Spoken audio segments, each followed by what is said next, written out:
Welcome to the night zone, hear the warriors speak.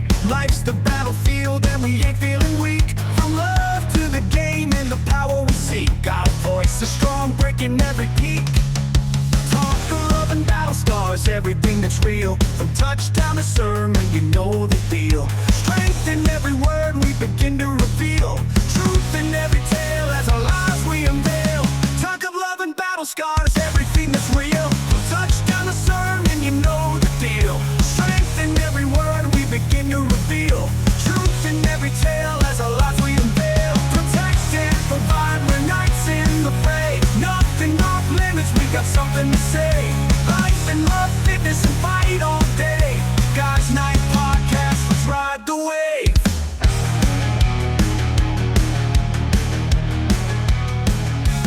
Politics and prayers, ain't no subject. Can't wait to hear about your sexcapades tonight. Oh, or last night. motherfucker. Definitely bringing that up. Oh, hell. Yep. Motherfucker. Greetings, everybody. Welcome to the Guys Night Podcast. Hope everybody's doing well this evening. We've got David, of course, joining me tonight, What up, people? and Evan. What's going on, everyone? And, one thing about Facebook is it kind of keeps people in your life, even if you haven't seen them in 10 years. So tonight, got the wonderful Mason joining us this evening. How you doing, man? Good. How are you, man? Good. Make sure you pop close to that mic. Otherwise, it's not going to pick up your voice. I feel like I'm there. It's like Maybe like no. like a fist. Try to get a fist close. Is that what you found out last night at the fucking... Oh, Got Is that what you found out at the Swingers Club last night? Yeah. So I just edged the mic off the table a little bit. Yeah, just when you know? start to like get into conversation, just try to like get up on that thing a little bit, just because it picks up the sound a little bit better. You got but it. Evan, what's rule number one at a swingers club? No penetration, actually, was the rule number one. No one can fall in love. Oh, no Oh. one can fall in love. How about that? Evan said I was at the Swingers Club last night, and he's like, "Here's proof of me having sex," and he brings out the coat check that has the rules. Do you have it with you? No, I don't have The number one rule is no penetration. Well, that's I'm like, that's you had unlike sex at a club that had no penetration laws. That's very. And then number two, you know what rule number it's two the was? event we was at. We have to. There's an event and then there's a after party you can go to. At the event, you cannot like have sex, intercourse, all that. So you can Can't come in your masturbate pants either. and then go there and clean up and then have sex. I was like, You can't masturbate. That was number two. Yeah, number- You have to have your nipples and your Yeah. vagina covered. You know, the funny thing is, they all come in covered, but by the first like 15, 20 minutes, it's all exposed. There was a guy I should have taken a picture of. I'm like, oh my God, his ass cheeks are just right out there. I was like, Thank you for not taking a picture of the guy. But where's the pictures of the girls, though? Oh, I have videos, but I don't have. There was only two, and I was very disappointed in the quality of woman at a Oh, swingers club. well, I felt like I was at like I don't know. So what was the dude Leftovers? wearing? Was he wearing like the Euro special, like straight yeah. man ham? Oh, no, Good no, for him. No, this guy was like full on leather and just open ass. I was like, get the fuck. Good for him. I was like, no Good for him. freaking Do way. you see how big he smiles when he It's just describes? absolutely the man. hilarious.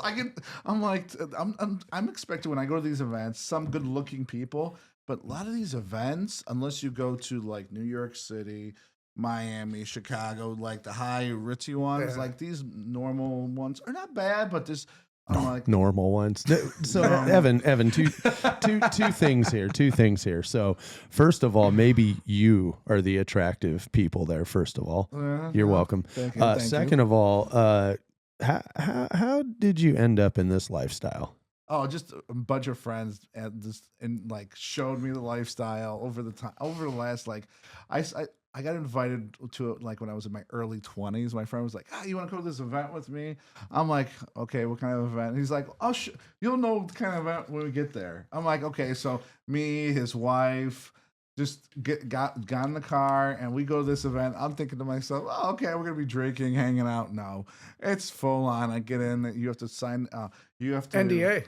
Yeah, you have to sign things that you won't do this, you won't do that. Yep. I'm thinking to myself, what the fuck did I just sign? Because I'm dyslexic. I don't read shit. I just sign it. Just It's sign it. amazing. Yeah. It's amazing you've never been kidnapped.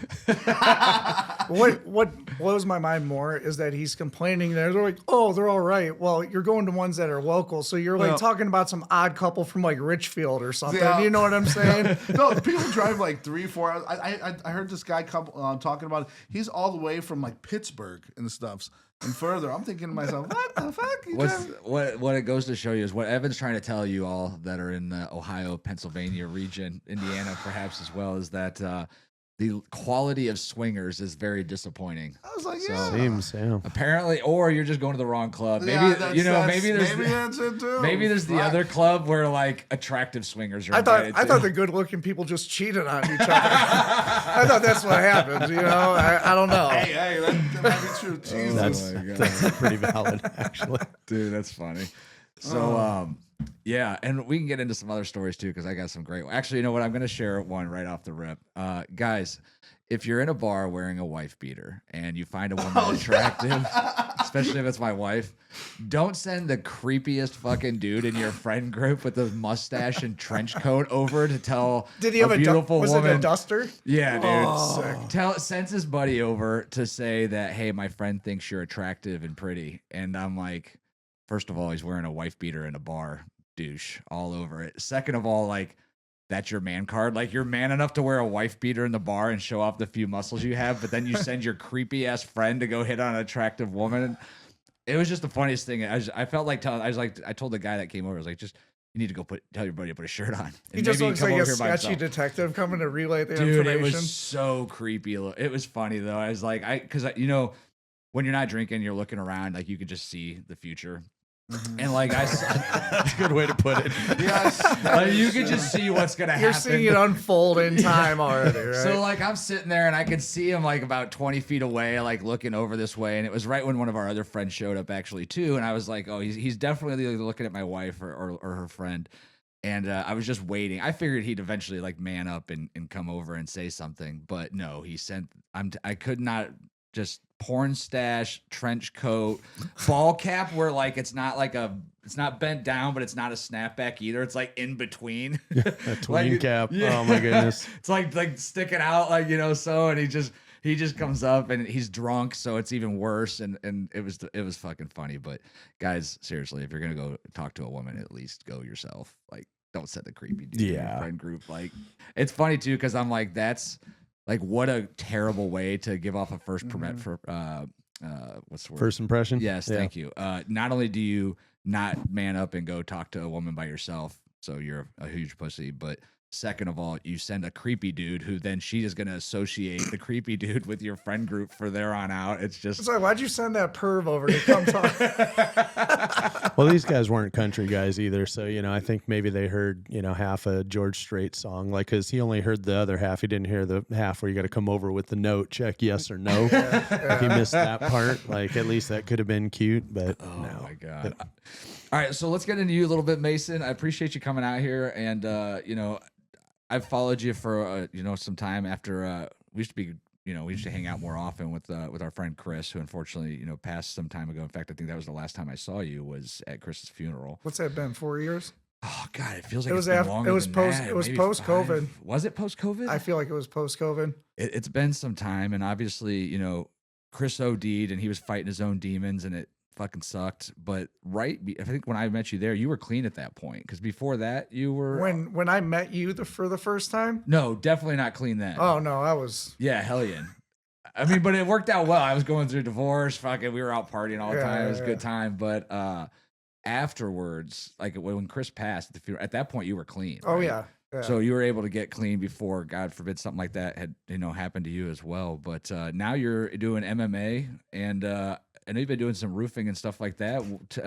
Tell us a little bit about just tell us a little about your story. Tell us a little about your life, man. I don't know. I mean, a lot of this stuff started when I was like just younger. You know, I fell into wrestling because I was a bad kid. I remember I landed in the principal's office. My mom's like, "What are we going to do with him?" And just so happened that day that the principal was out and the substitute fill-in was the wrestling coach. He goes, "Get him a pair of shoes. I'll see him in a couple days." And you know, that kind of gave me some stability. I was a new kid in school 14 different times before I graduated. Holy shit. I was in 14 different schools. So, and I was like the short, nerdy kid, and I was like kind of off the wall. So, like, I got bullied, fought a lot. A lot of it was just by like survival. Right. I really didn't care to fight, but like, it was more or less just trying to keep myself safe, Right. you know, and I didn't know how else to do it. Right. And, you know, wrestled through high school. And then when high school went on through, I was 16. I had a petty theft charge that turned into an F2 robbery charge. Oh shit. And I like got into like a whole bunch of, it was stupid, dude. I tried to rob. I was stoned. What was dude. the game Hold plan on. going in versus Time the out. results? Time out. I was super stoned. Mhm. I walked into a convenience store. I got a Red Bull and a Snickers. I had money to purchase it. I go to look for the money in my pockets. The money's not there. So I'm like, I'm just going to take it. I go around the corner. I go to walk out. The guy's like, hey, where did you put that Red Bull and the Snickers? I'm like, right there. And then I go to beeline it. And then like some guy tried to grab me. And when he grabbed me, I pushed his hand away.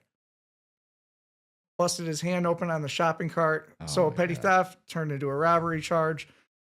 When I was in handcuffs, guess where the $20 was? In my watch pocket that I didn't look in. Oh, damn, dude. So I got in trouble off of that. And, you know, at that time, my dad wasn't around or in my life.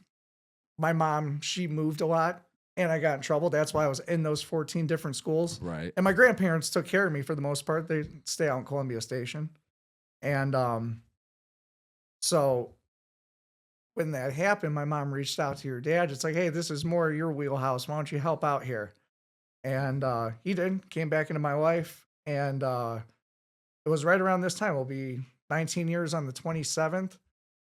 Opened up a bar on St. Patty's Day, and 10 days later, he ended up passing away from carbon monoxide poisoning. Holy shit. So, like, this was like when I was like, 16. like, yeah. in that time So, frame. like, this is already when I was like being bad. Yeah. Right. And at this point, you hadn't seen your dad for a while at that point. No, before that, not for right? years. Like, he lived with me and my mom when we were like younger, but like, they just didn't get along. Right. And like, as an adult now, like, I understand. Yeah. I get it. Like, I don't.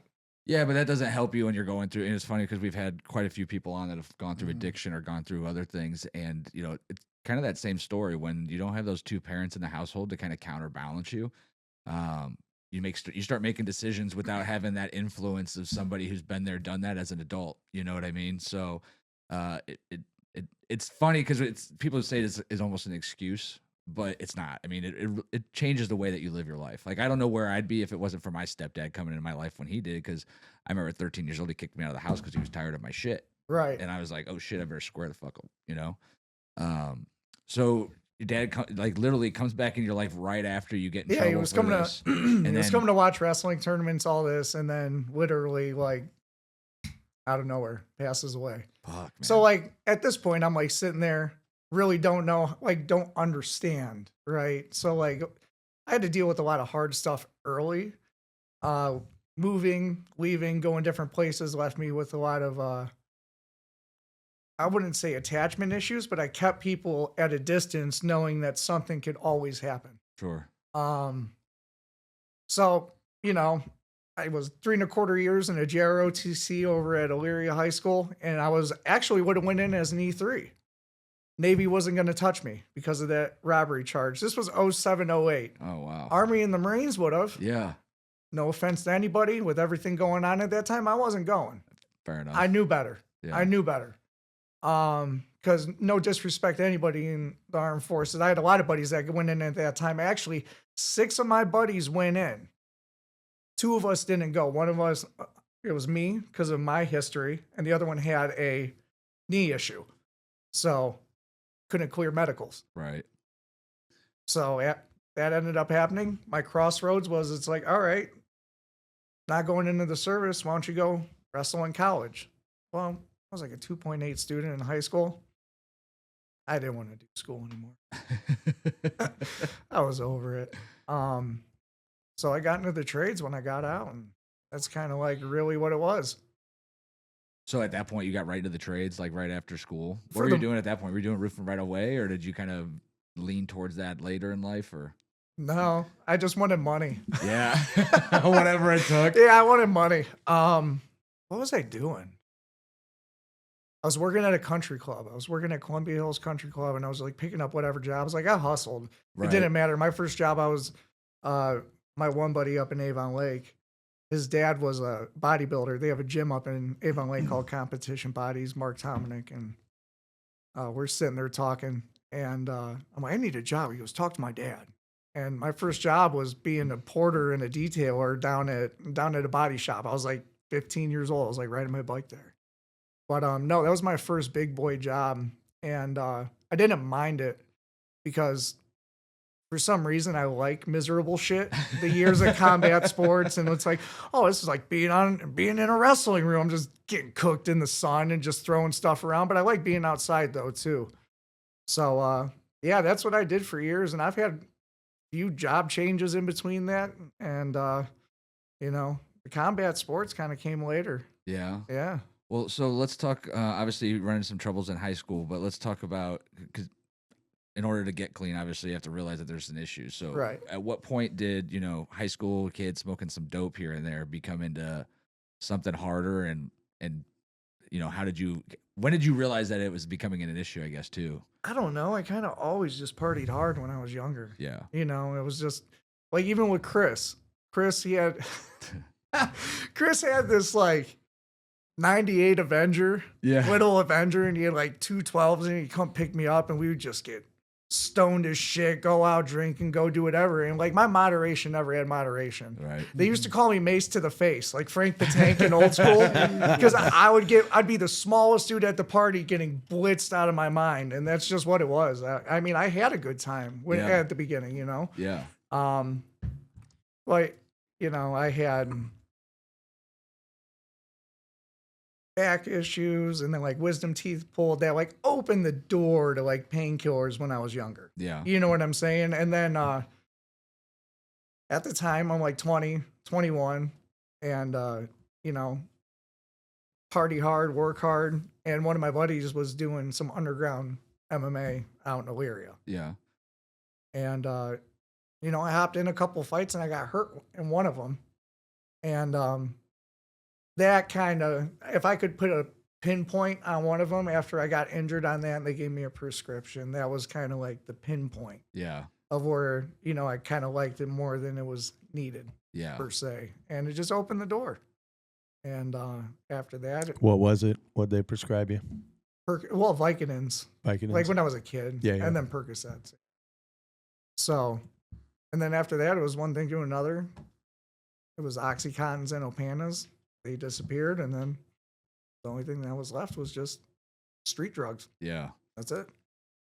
Do you remember a certain point when you were like, all right, I'm going to do this for the first time or whatever, and you're like, what the fuck am I? Like, did you have that what the fuck moment? Like, cuz you talk about like different things are out there, pot, cocaine, things like that. Like, to me, heroin is like the idea that I'm injecting this fucking shit that I have to like heat up to put into my veins is like insane. Did you ever get that? Yeah, it's not just taking a pill, right? Yeah, Now you it's have not to like a actually quick thing. Like, you have to psych do yourself this. up So did to- you ever get to the point? I don't remember what you were using at the point. I know that Chris was on a lot of shit, which I'm assuming, I don't know if that's like shit that you guys did together, because at that point Chris was also like, he was actually a really good, he worked for me for, I don't know, 6-7 years as one of my He was top a good sales dude. people.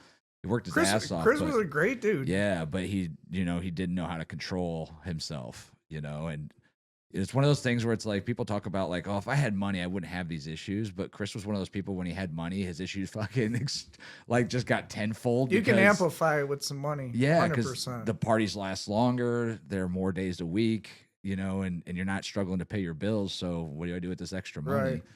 Right. But do you remember a point, like, did you get into that at all? What was some of the drugs that you kind of dabbled in when you got outside of those painkillers? Or I don't know. Like in high school, like I think the night of my, Sorry. you're good. I think the night of my commencement, I dropped like 3 doses of acid. You know what I'm saying? Like, I always kind of like did whatever. Yeah. Extreme too. Yeah, and there wasn't no fear in it either. And you came back to the point where you're talking about, you're like, hey, did you ever have that like moment? You're like, man, I shouldn't be doing this. It's the insanity of it. I was actually selling dope to get pills before I was actually doing dope. Oh wow, really? Yeah. Yeah. So you're And- around it. Like you had the opportunity multiple times. And you're like, no, that shit's fucking crazy. Yeah, I'm I like, no, just- I don't want that. Yeah. I know what I want. Yeah. And that's how it was.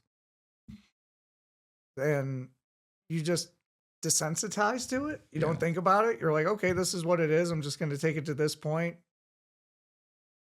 You end up tending to mask in with the company you keep, right? So if it's normalized and you see it being normalized, then it's like, why am I being hard on myself about it? You know what I'm saying? There's a level of acceptance of the insanity that you play into your own head to where it's cool. That's why a lot of people, they go out and they do a whole bunch of like crazy stuff and they don't have a problem with it just because they've done it before. Right. They become desensitized to it. Or if they did do it and if they do sober up, they have a whole bunch of guilt, shame, and remorse and then just get bombed out again to forget about what they did. Well, like you said, if you're doing, I mean, here's the other thing too. Like you could talk about some of the times that you and I went out with Chris and others, and like, I mean, you're having a good time while it's going on, right? Like it's not like you do something and then you're like, oh fuck. I can't tell you how many times I was ripped up with you boys, but you guys, I wasn't doing it in front of you. You guys didn't know it. I had a great time. Right. I mean, it is what it is. Yeah, so it's hard to say. Like, it's not usually it's the morning after where you're like, why did I do that? Or whatever. And it's because you're like in normalized mode, but you're not normal because you're Right. fucking hormones in your brain's all fucked up. But I could see why it's easy to kind of just continue to chase that because usually you're having a good time, especially when you're young. I mean, shit, back then, I think You really don't know before it's too late. Right. That's the crazy part because you get put in the pocket with it and you think you have control. You Right. don't. You don't. And that's just one of those things where you have to, everything's good in moderation, but it's like you play with fire too. Yeah, of course. And a lot of people don't have that shut off switch. I mean, I know old school cats or other people that are like, I quit cold turkey. And then know people that stay sober for years.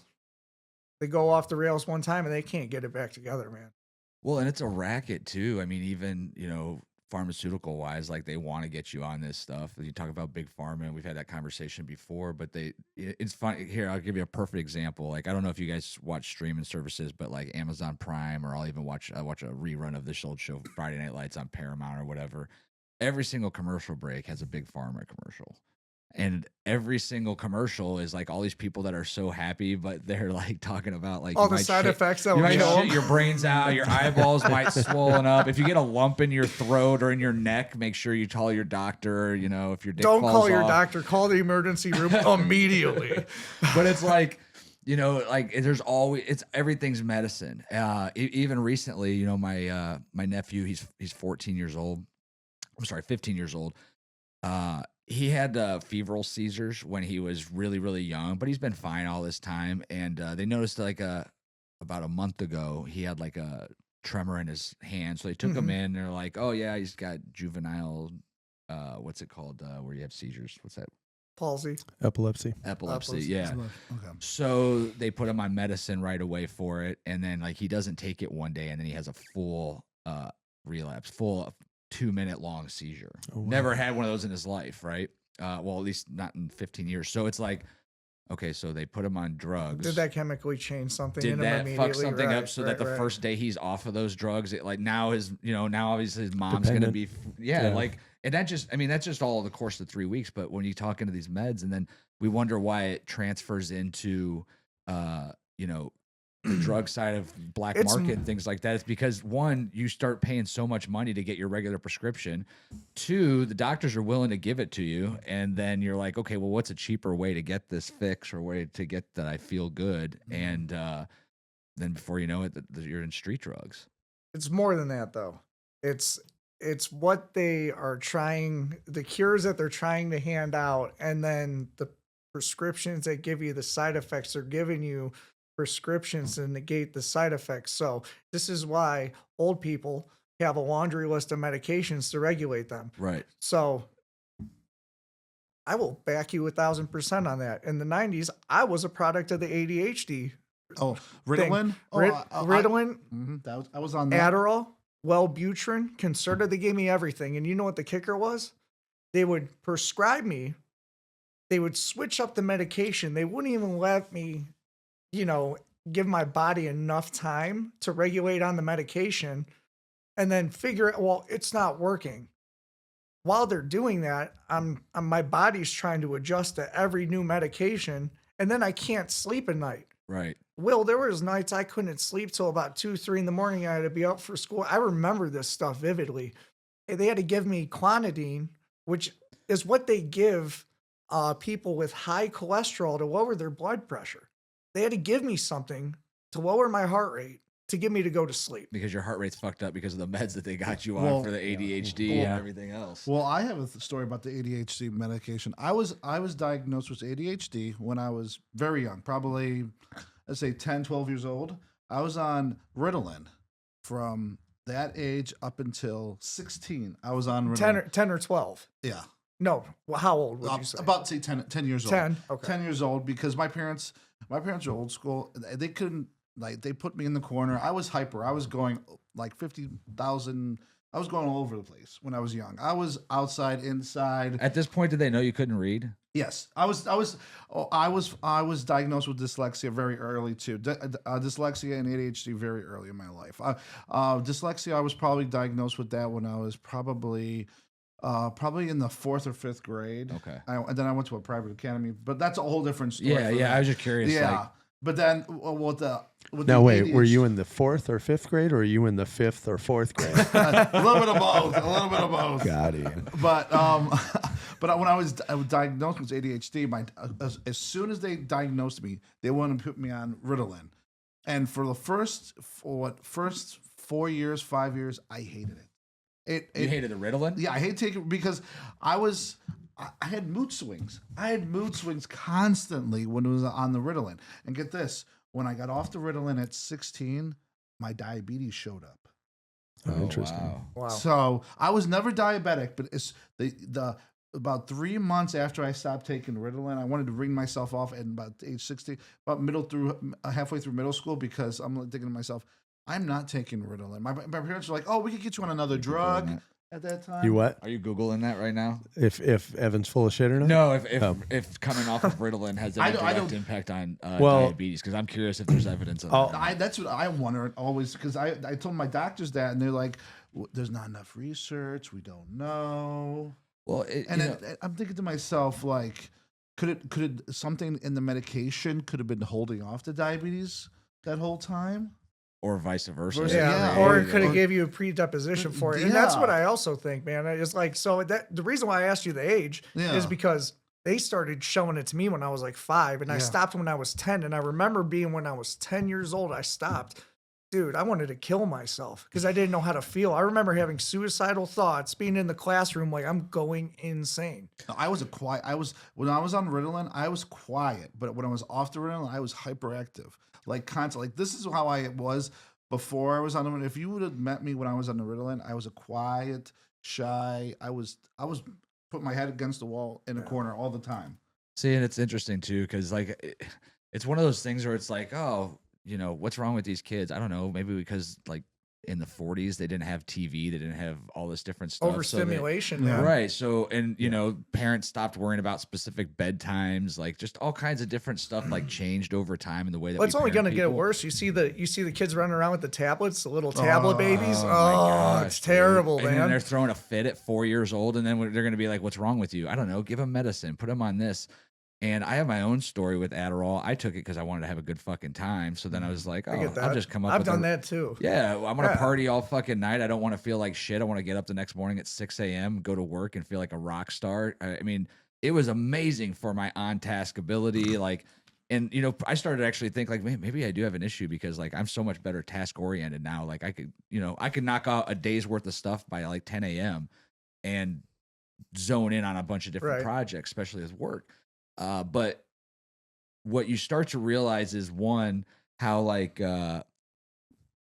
unempathetic you are towards other people. Like, what do you Turn mean? into Like, a robot almost. yeah, well, you just turn in an asshole. Yeah. And I mean, I'm already kind of an asshole. I'm very direct in the Right. way that I speak to people, and I always get, even my own wife will tell me like, that you're harsh or you're this, and it's like, well, I don't know how to sugarcoat words. It wasn't something that was ever taught to me, and it's not part of my DNA. But when you add Adderall to that, it's 10 times worse, and no filter at all. And on top of that, I think I'm the smartest person in the room because I'm on fucking Adderall at the time, right? So then when you come off of it, I was like, fucking A, dude. Like, I felt like I was in a fog for probably about a month. Right. To where, like, I needed it for my brain to activate. And even now it's like, man, I want it because now that I'm getting older, like, I realize I don't think as quick as I want to, or I don't speak as clearly or precise as I want to, or I don't bring... And it's just one of those things where it's like, man, what did that create? Well, here's the reason I got off of it. My dick stopped fucking working for a while, right? With what's it called? The one where it's like prolonged release or whatever. And that was one of the side effects. Release, yeah. Yeah, it's like prolonged release on the Adderall, so it like funnels through you all day versus like an impact. And then the side effects are your dick's not going to work. So then when your dick doesn't want to work, you know what they want to do? They want to give you fucking the blue pill, right? And it's like before you know it, like, I mean, this was like mid-30s. I could be on a couple of things where I think it's normal to have a pill to have sex, and I'm also having a pill that makes it normal to actually be able to function and work throughout the day. And that's as a 30-year-old adult, I fell into that path for probably 2 years before I was like, I got to get rid of the fucking Adderall. It's fucking me up. So you do that to a kid while their brain's still developing, while they're still, like, you're turning their brain into mush. So then when they're off of it at 15, 16 years old, like, they don't even know how to act because they didn't actually act the way that they were supposed to over the last 5 years. Well, when I ended up on the wrestling team, that's kind of like where I like started self-medicate too, because I met like other people. Yeah. And like, you're like, hey, you want to go smoke? Yeah. Want to go hang out? And it was an easy way for me to make friends anyways. Never really had friends as long as I had like a joint or something, or I was down to go kick it. I always had somebody to go hang out with, I was kind of like the nomad, I kind of went everywhere, just kind of went town to town, hung out with a whole bunch of different people. I mean, I lived in Columbia Station. My mom lived up in Avon Lake at the time. I was going to school in Elyria. I had buddies out in Amherst. So I was just kind of jumping around. My sister was staying out in Cleveland, so I'd roll down to Cleveland every now and then. Yeah, so it was like one of those, and I found it to be a good way to self-medicate. It took the edge off. I mean, I started smoking weed before I did anything. Yeah. And, that was probably something I had the best time with, was smoking pot. Mm-hmm. Most of my major consequences, no bullshit, came from alcohol. Right. Oh, fuck. Alcohol. Man, I would get myself into a bucket of shit every time I would go out and drink, because for some reason, people your size like to come up and fuck with me. Always. I can see that. I can see that. I don't know. Get the fuck out of here. Don't look at me when I talk. I don't fuck with fucking people, especially people that look smaller than me. Gotta watch out for the silent assassins. Like you go pick on a guy like this because he looks smaller than you, and then you realize he's a fucking 5-6 year combat sport fucking dude, and he whoops your fucking ass and breaks your fucking teeth. Like I said earlier, too late by that point. Yeah. They walk up and see me. They're like, "This dude looks like a lesbian gym teacher with that haircut. He ain't gonna do shit." And then I gotta fight you. I don't even want to fight you. But alcohol, you're right about that. Yeah, it does. It's bad. So rewinding back just a little bit, I mean, I think weed gets a pass. I mean, most states are legalizing it now, but like that's such a social drug that says the guy who's never done it ever, but like grew up around it. I grew up in LA and everybody did. Like, it's just, to your point, like that's a lot of friendships were built that way. I always admired that from that perspective, even though I never partook, because, my dad I would have learned combat sports at a very early age, as my dad would have taught them to me by way of whooping my ass. But I wanted to rewind back a little bit, and it's funny, the conversation took all of these turns, talking about Ritalin, and also talking about, what was the other? We were talking about Ritalin and Adderall. So dick pills, and then dick pills. Well, and then this will rewind back to the big pharma conversation. But first of all, Ritalin, Adderall, like these are amphetamines, first of all, right? And we know what amphetamines do. But so here's an interesting thing. Number one side effect for SSRIs, and those fall under SSRIs or behavioral modification. Number one side effect is, any guess? Irritability. Perhaps it's decreased libido, which hence the need for the boner pills. So for my next trivia question is, what do you suppose the boner pill industry is worth in any given year? Oh my Whoa. god, Billions.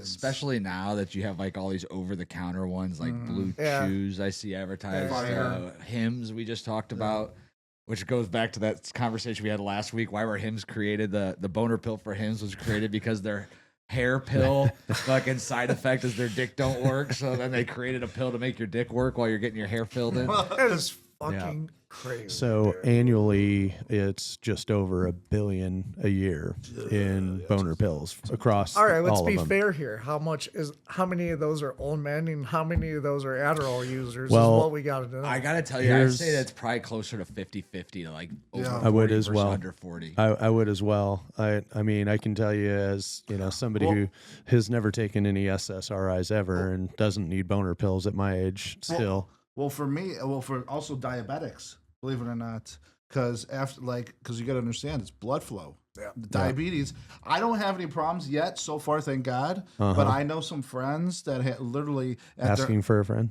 I know. I don't need to ask. I know for a fact. I know for a fact. I'm like, bro, he's got like vials all over the house. Vials of what? The boner pills everywhere. Oh.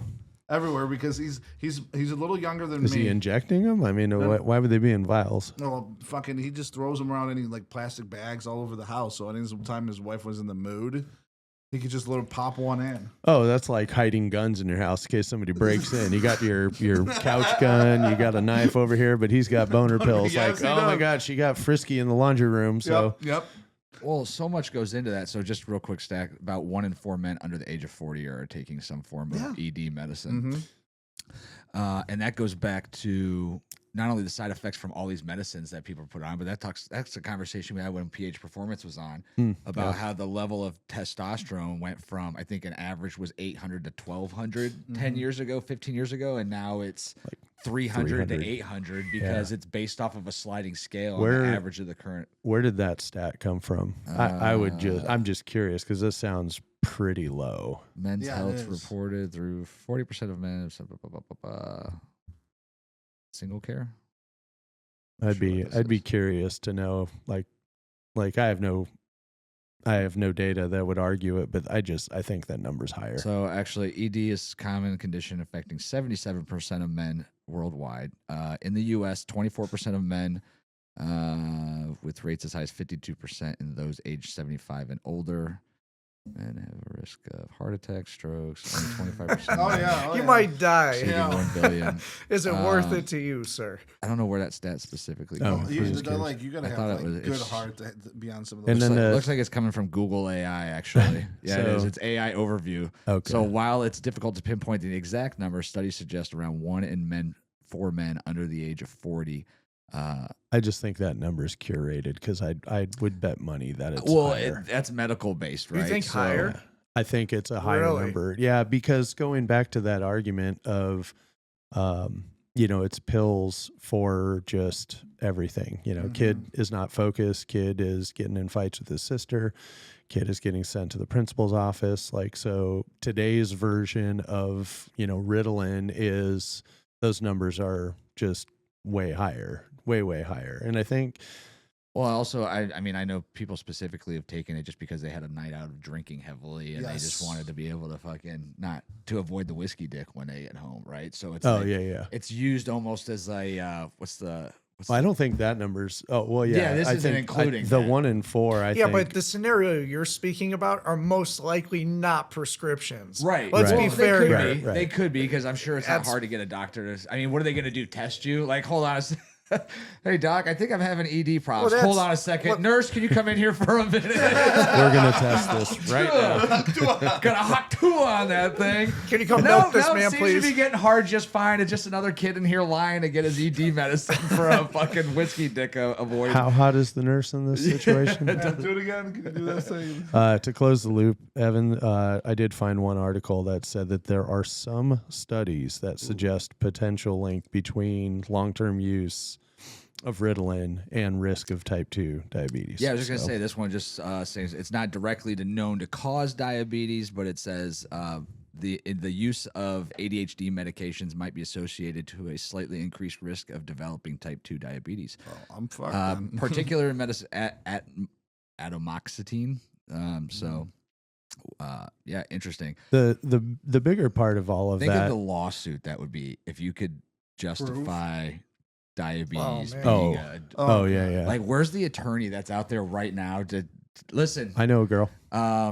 Yeah, that's something that because I mean that seems like a pretty easy thing. Let's calculate the last million people that were given Ritalin between the ages of 10 to 16. How many of them are diabetic? How many of them are diabetic right now? That seems like a pretty easy connection to make. And my God, the lawsuit. As long as their diets are squared away and they don't, eat Taco Bell every day and they don't Yeah, I mean, cookies. Don't look at what? No, what? Okay, before I was diabetic, I used to never eat anything. But once your body, your subconscious knows you can't have that stuff. You don't. Your body just craves it constantly. So you're telling me you have no self-discipline? I do have self-discipline. When I don't eat like a fucking shitload. Do you realize that you sound like you have a drug addiction? I know I do. He does. It's not my fault. It's called not my sugar. fault. It's because they made them illegal. I wouldn't need heroin if it was legal because I wouldn't want it. But because it's illegal, You guys make me want this. Look what you made me do. It's just no. My thing is, my specialist, my doctor specialist, my endocrinologist is like, you're gonna be surrounded by it all your whole life. So it's just terrible food. terrible. It's a food. level of acceptance that it's, comes yeah. into play with it. Yeah, I so mean, he's like, don't fucking go crazy. Eat a cookie, one or two, but that's it. Okay. Bro, you can't lie. We're right here I'm next not- to I'm you. not lying. I've seen you. This dude will tell me like I only eat shitty on the weekends. That's my time. I meal prep all week, and then he like sends me a video on Thursday afternoon of him going to the Shake Shack. That's right. That is right. Like you're literally providing documented evidence of how shitty you eat. We Well, have been asking for receipts. I did. Okay, I ate my meal prep at lunchtime, and then I was like, okay, I'm still a little hungry, and I've never seen this Shake Shack before. I'm gonna fucking try it out. Why the fuck not? Yeah, why not? Did you get a milkshake? No, I just had a hamburger. I just wanted to have. You a went to the hamburger. Shake Shack and you didn't get a milkshake. No, that's too much sugar right there. I was thinking to myself, Okay. That's responsible. I want to try the burgers because people say the burgers are good, so I try the burgers. It's okay. It's like that Wahlburger. I was not happy with Wahlburger. No, It was the downtown Cleveland Wahlburger. Have you guys ever had it Yeah. before? I have not. It's not good. I've had Wahlburger once in Vegas, but the one thing it did introduce me to that is the most amazing thing ever is instead of a root beer float, an orange creamsicle float. Oh yeah, it is. Put some Fanta with some vanilla ice cream. I was like, Well, why you the can't fuck- eat that, Evan. What are you talking about? You can't eat that. It's like, why fuck the root beer float? Like, get rid of I this. want to try that one next time. Oh, I feel like a Dr. Pepper one wouldn't be too bad either. it might be interesting. I mean, Dr. Pepper is fucking legit. No, It's hard. I don't really drink pop. I mean, I still got like 3 of your orange ones over there because I know. I refuse brought to them drink them anymore. But sometimes it's just, I brought 'em over. it's funny though. Do you drink pop at all? Dr. Pepper, Okay. ginger ale, and like Fanta. And like when I do, it's like periodically. I'm usually Well, drinking like water or like a sports drink, Gatorade, Pop, Yeah, something and, like and that. I'm the same way. What about you? Do you drink pop at all? No. or- So, So when you're you a do watermelon drink pop, coffee? You what? You're a watermelon coffee guy. I don't drink coffee either, and I don't Oh, drink shit. milk because I'm Who the fuck lactose drink- intolerant. That's right. That's right. Shit. Fuck. who drinks milk? I do. What do you? What He's the like, hell? you drink a Dude, do you hot, still hot get it glass from of your mom's milk. titty, or do you warm it? Do I you get warm from it some up titties, before some- bed? I Like don't know. I get it from some titties once in a while. fucking milk. I can't drink a glass of milk. It freaks me the love fuck milk. out. Can't do it either. Evan is a laptop kid. I think he like is. he's like one step away from being pushed around in a cart with a fucking bottle in one hand and an iPad in the other. Well, it's not like he still lives at home. Motherfucker. Oh. He's like, dude, you put my whole life on I blast. know. I am one. And So to go back to pop real quick, when you have pop, do you notice it's like when you eat shitty? Like, I feel like the time I crave pop is like if I stop and get Chinese food one night, or if I like we had pizza yesterday and like something about a root beer and pizza just fucking clicks, and it's like in my head where it's like, well, it's okay, I'm eating shitty, so it's okay if I have a pop. But like if I go upstairs afterwards and we have steak for dinner or whatever, like I don't even want like It pop usually doesn't even- is, yeah, when I'm getting something shitty, because like even if I go out to eat someplace, I'll like get a water and I'll just be like, bring me out a couple extra lemons. Yeah. Because I don't drink enough water. I try to, I just don't. So I'll like do that if I go out to eat someplace. Right. I don't know. Yeah, I'm the same way. Like if I go out to a regular restaurant, it's usually water. I'm going to Taco Bell. I'm getting a fucking Baja Blast. You're right though. It's like for whatever it is, I just get regular Mountain Dew. But when I go to Taco Bell, I gotta have the Mountain fucking Dew with it. Even if I only drink 3 sips out of it, like it's just there. That's it. But it's interesting how that all feeds off of each other, because it kind of goes back into like the, how do people get fat? Well, it's because once you eat shitty food, like your body just craves more shitty food and more shitty food, until the point you get so fat where you're like, well, why should I cook anything and be healthy when I could just eat shitty food? I'm already fat. My wife and I talk about it all the time. When you get to a certain point, like I feel like, especially now, high school students are the biggest ones. Like, like girls that are pushing 140 in high school, like they're not overweight yet, but they're like a Taco Bell a week away from getting there, or an extra fucking Dunkin' Donuts away. When they hit college, it's over with. You're right. Yeah. And it's like, if they don't create some habits like of exercising in high school while they're eating like shit, they're going to go to college, and then it turns into the freshman 20 because you're drinking at the kegerator every freaking weekend at your parties. Well, you're sleeping in. You create all these bad habits that you created at home, or your parents allowed you to create, just get 10 times worse when there's no one there to watch you. And why do we think there's so many obese fucking people and young people? It wasn't like that. And well, there's also you got to understand the fast food community. It's booming. It is booming. Like convenience. It's convenience, and on top of that, like you talk about Taco Bell. What about even these coffee shops, Starbucks? You know how many calories are in these drinks? Are like what 500, 400. That's what most people don't realize when they're drinking coffee and stuff. You're drinking calories when you're having. I have Starbucks maybe once a month. I don't do it a daily basis. Your wife does it on a daily basis, it sounds like. I fucking drink Starbucks almost every day. See, I don't drink Starbucks. After the gym, too. I drink I just instantly feel like a blob after I just had a great workout, and I drink Starbucks, and I'm like, fuck. I was told, like, if you're going to drink anything, like, if you want caffeine, straight black coffee. My uncles would drink straight black coffee and water. It's military diet. Yeah, my uncles were military, so... I'm sorry. So that's part of the reason why I stopped energy drinks too, because on the way to go get my coffee and a banana on in the morning, I would dry scoop a scoop of pre-workout. So snort it? Actually snort it? No, scoop it straight in. Yep.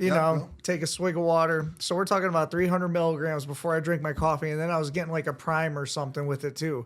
So I'm rounding off like 4 to 6 before noon before I eat my lunch, and it was just that's wild. Yeah. My friends were doing fucking instant coffee, just eating it. Oh, that's terrible. I was like, what are Shut you your guys heart doing? down. Yeah, I was like, what are you guys doing here? Well, isn't it crazy though? Like, my parents would have never fucking taken me to Starbucks to get a $5 drink or Dunkin' Donuts, and now it's like when the school day starts and ends, like before and after, like Dunkin' Donuts, McDonald's, Taco Bell, Starbucks, all the drive-thrus are packed full, and it's like, holy shit, these are all the kids getting fucking just. My ex was terrible at it. She would take my daughter to fucking McDonald's like every day after school because she didn't feel like cooking. Or if she did feel like cooking, like she had to work or whatever excuses she had, she's feeding my daughter fucking McDonald's fucking 5 days a week. Right. And it's like what the fuck is going through these people's minds that they're doing that? It's too easy and it's more affordable. Yes. Like, we've had a couple of bodybuilders on. We talk about eating clean. I mean, you can go to Costco and get 6 pounds of chicken for $30. Right. Cook it in a crock pot, and you have an after meal every day of the week, and it's that simple for everybody in the family. Until so you much make better too. So much better for you, and that's organic. I mean, if you want to spend $23, you can get the non-organic. You know, and it's like there's no excuse because like my meals for the week are right now sitting in a crock pot. They'll be ready, and I don't have to do anything except put it in a bunch of chicken broth so that it fucking cooks. Right. and it's people are just lazy, and that once you Convenience. go through the drive-through once and it saves you some time, you find an excuse to go through. Well, even if I anything. do eat out and like it, and if it is a convenience thing, like I'll try not to like eat like shit all the time. Like I'll go sit down at like there's a Lebanese spot that's in Parma called Satou's. I'll go sit down there. I love Yeah. Satou's. That's such a good food. I'll go get some sushi. I'll do something, you know, and I'll break it up because I don't want to eat like shit all the time. Yeah. But at the end of the day, it's just me and my house right now. Well, So that's it's just like the other aspect. So if you're not meal prepping for yourself, then you get home. You've been especially like now. Obviously, it's cold as shit, but summertime, especially in the trades, you could be out there on a roof or out in a house or project until 7, 8 o'clock. yeah, at night. I don't install too much anymore. No? But I'm still all over the place. Like so I could leave out at like 6, 7 in the morning and not get home till 9. And like wintertime I'm still busy. Like I got a whole bunch of interior stuff I've been doing. Good for you. So- man. Well, let's get into this a little bit because we've been ranting and raving about some that's other stuff. cool, man. We can come The back to food, it. the food stuff's just intriguing. No, we it's just great. go off in tangents in It's that. so but easy to. I do want to say one last thing about that, though, is that I've got this personal philosophy now that I've just kind of fine-lined into. There's nothing convenient about convenience.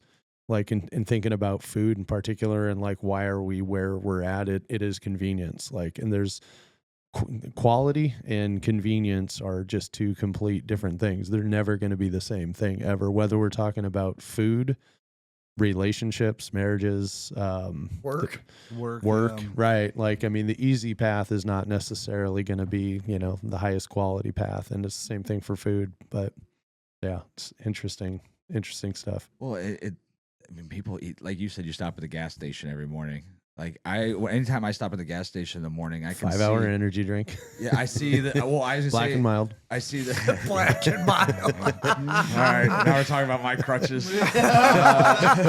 Over the counter Hims pills. So the 5-hour energy drinks, I have reserved those to maybe 2 days a week because they're fucking terrible for you. And sometimes not at all during the week. It just depends on what's going on. But because I was at the point where I was doing 1, 2, 3 of those a day, they didn't even do anything for me. I could literally drink one and then fall asleep 5 minutes later for the next 6 hours. And Yeah, not I would even- face out like 2 scoops of pre-workout on top of everything, and it would just be like, wasn't doing too much. Yeah, you right. know? Because you build up that immunity to. But every morning I'm at the gas station, you see the guys that are going to the job site. They're getting the same thing. They're getting like a couple of donuts, an energy drink, or maybe 6 of them. They're getting a big gulp. You know, they're getting their packs of cigarettes, and they're off the road. Like that's their meal for today. They're getting their nutrients from a fucking- gas the blue station. collar howler, you Yeah, know? dude. Versus like, you know, you think back to like every movie you watched from the 50s, 60s, 70s, 80s, like when they was depicting that period of time. Like, no, dude, your Lunch wife had pail, a sandwich. fucking breakfast on the table. You all sat down at the table. yes. You ate your eggs, your bacon, and pancakes. Right, and then you're right. You grab the lunch pail, Lunchbox. your Yeah. thermos full of Yeah. fucking black And you're coffee, off. and you headed out for the day. And when you came home, the meal was on the table. And that day is now that's looked at as like a negative thing. Like, oh, he just fucking abuses his wife and makes her just sit at home and, you know, acts like he's King Kong and she's just there to wait on him. And it's like, no, that was actually a pretty solid way to live. I think we figured that out quickly. Like the way things are going right now, Not going so good. not going so well. You got a Half the bunch kids on boner pills, and of men trying to get vaginas, fucking everybody eating fast food and being like 70% of the country is obese or overweight or whatever. You know, it's just like, I think we figured out that maybe they were pretty smart in the 50s and 60s and 70s. Yeah. And we're all idiots. We need to bring back some bowling too. I think would be all right. Bowling? Bowling? Yeah, so a little bit of bullying. bullying. Oh, Oh, bullying. bullying. Oh, yeah, bullying. Yes. You should definitely be able to bully a little bit. But people have to learn how to take a bully. Some bullying is a good thing if you're built that way. There's different levels of bullying. That goes back to though that Yeah. single parent household, right? Like if you don't have dad there to tell you, like, hey, look, he's picking on you because you're a little bit of a fat ass, bud. Maybe go to the gym with me tomorrow morning. Let's get up a little early and go work out, or let's go Right. for a run, or let's not eat so shitty. But now it's, you know, dad and mom. If there is dad and mom in the household, they're both saying like, oh, well, that's because the school's not doing enough, and they need to make sure that this happens and this happens, and we're gonna sue the school because they're not making sure that you're protected when you're outside at recess. Calling the FBI. Yeah, fuck. All that does is just you're protecting your child to live in a bubble. Coddling. And you know what I'm saying? And Yeah. at the end of the day, there has to be. You're gonna get it in life if you don't get it when you're a kid and you don't realize what it is when you're a kid. You're gonna get it in life, and most people don't know how to handle stuff if they didn't experience it young, or when they do. That's why when some people's problems, you can look at how they react to it, and you'll be like, "Why is he reacting that way?" Because to you, that's a small problem, but to him, that's the biggest thing he's had to deal with. Right, You know what yeah, I'm saying? you're Because he doesn't 100% know right. how to. He doesn't know how to like go about and navigate what he's trying to like take into his brain. You know, problem solving is a huge problem in the world that we have right now. You know, no pun intended, but you know, people just don't know how to do that and think it through. They're waiting for somebody to do it for them. I read this book. Obviously, being a divorced parent, like I fight these battles all the time with my ex. She is more coddling. She's also more willing to give my daughter whatever she wants in order to improve their relationship, or because she thinks she can. And now she's got a husband who has good money, so it's even worse, you know? And I've always been kind of the opposite. Like, she needs to understand to earn things. And I'll give you a prime example. You know, my daughter would be on these competition cheer teams and things, or dance teams. And she would come home and be like, "Oh, I'm in the back. I should be in the front." When I could sit there and say I watched it and you weren't the best dancer out there. Some extra work though, and you can move up. Or hey, next year you could be better in the off season. Make sure you're practicing, make sure you're stretching, make sure you're doing the things that make you a better dancer. Whereas my ex would be like, "Oh, you're right, honey. You should be in the front. Like, maybe this isn't the team for you. Maybe you should go find a new sense of entitlement team." for one, and two. I mean, you have to realize you're not going to get nothing unless you earn it. Well, right. So then now what happens when she's, here's where it fled to. She wants to go to the JVS, or the career center. Right. And they take into some things that you have to be accountable for other outside of your grades, is like attendance and stuff. Well, her mom had let her miss a lot of school over the years. Well, isn't there something that you can do? Like, no, if attendance is something that they're counting on, I can't go back and make her attend school. That was your responsibility as a parent, was to make sure she was in school. So now that you've failed, you're looking for the easy way out to somebody to solve that problem. So for you. they are. She hasn't made that decision yet. The school hasn't made that decision. It's due in April. But if she doesn't get in, it's going to be because she was averaging like 20 missed days of school from 9th grade on, or 8th grade on, right? That's stuff that they're looking per at. year. Yeah. Oh wow. God, Yeah. I got my ass kicked. No shit. If I was late to school, fuck. But so here's the thing. Now you're looking for that easy way out. And then if you just tell her like, "Oh, it's okay. You'll be great. You're going to do something else. Like, you don't need that." Like, all you're doing is like letting her get away with these things. And I love my daughter to death, but when she's 18 or 19 years old, like, she's not going to have options. Well, right? she needs to have some sort of a sense of accountability now. Right. Understand but that. now you're talking to a 16-year-old who's never had that from one side of the house. And they've been able to the courts aren't very like accommodating to saying like they need their father in their life. They're happy to tell you that you need to give your kid to the mom, despite the fact there's evidence out there that tells you a single father home runs more like a full family home than a single mom home does, for a multitude of reasons. And, you stand by as a father and you try to interact as possible, but now you have to always be the bad guy because you're trying to make sure that come year two, school's over, like, you're a grown up.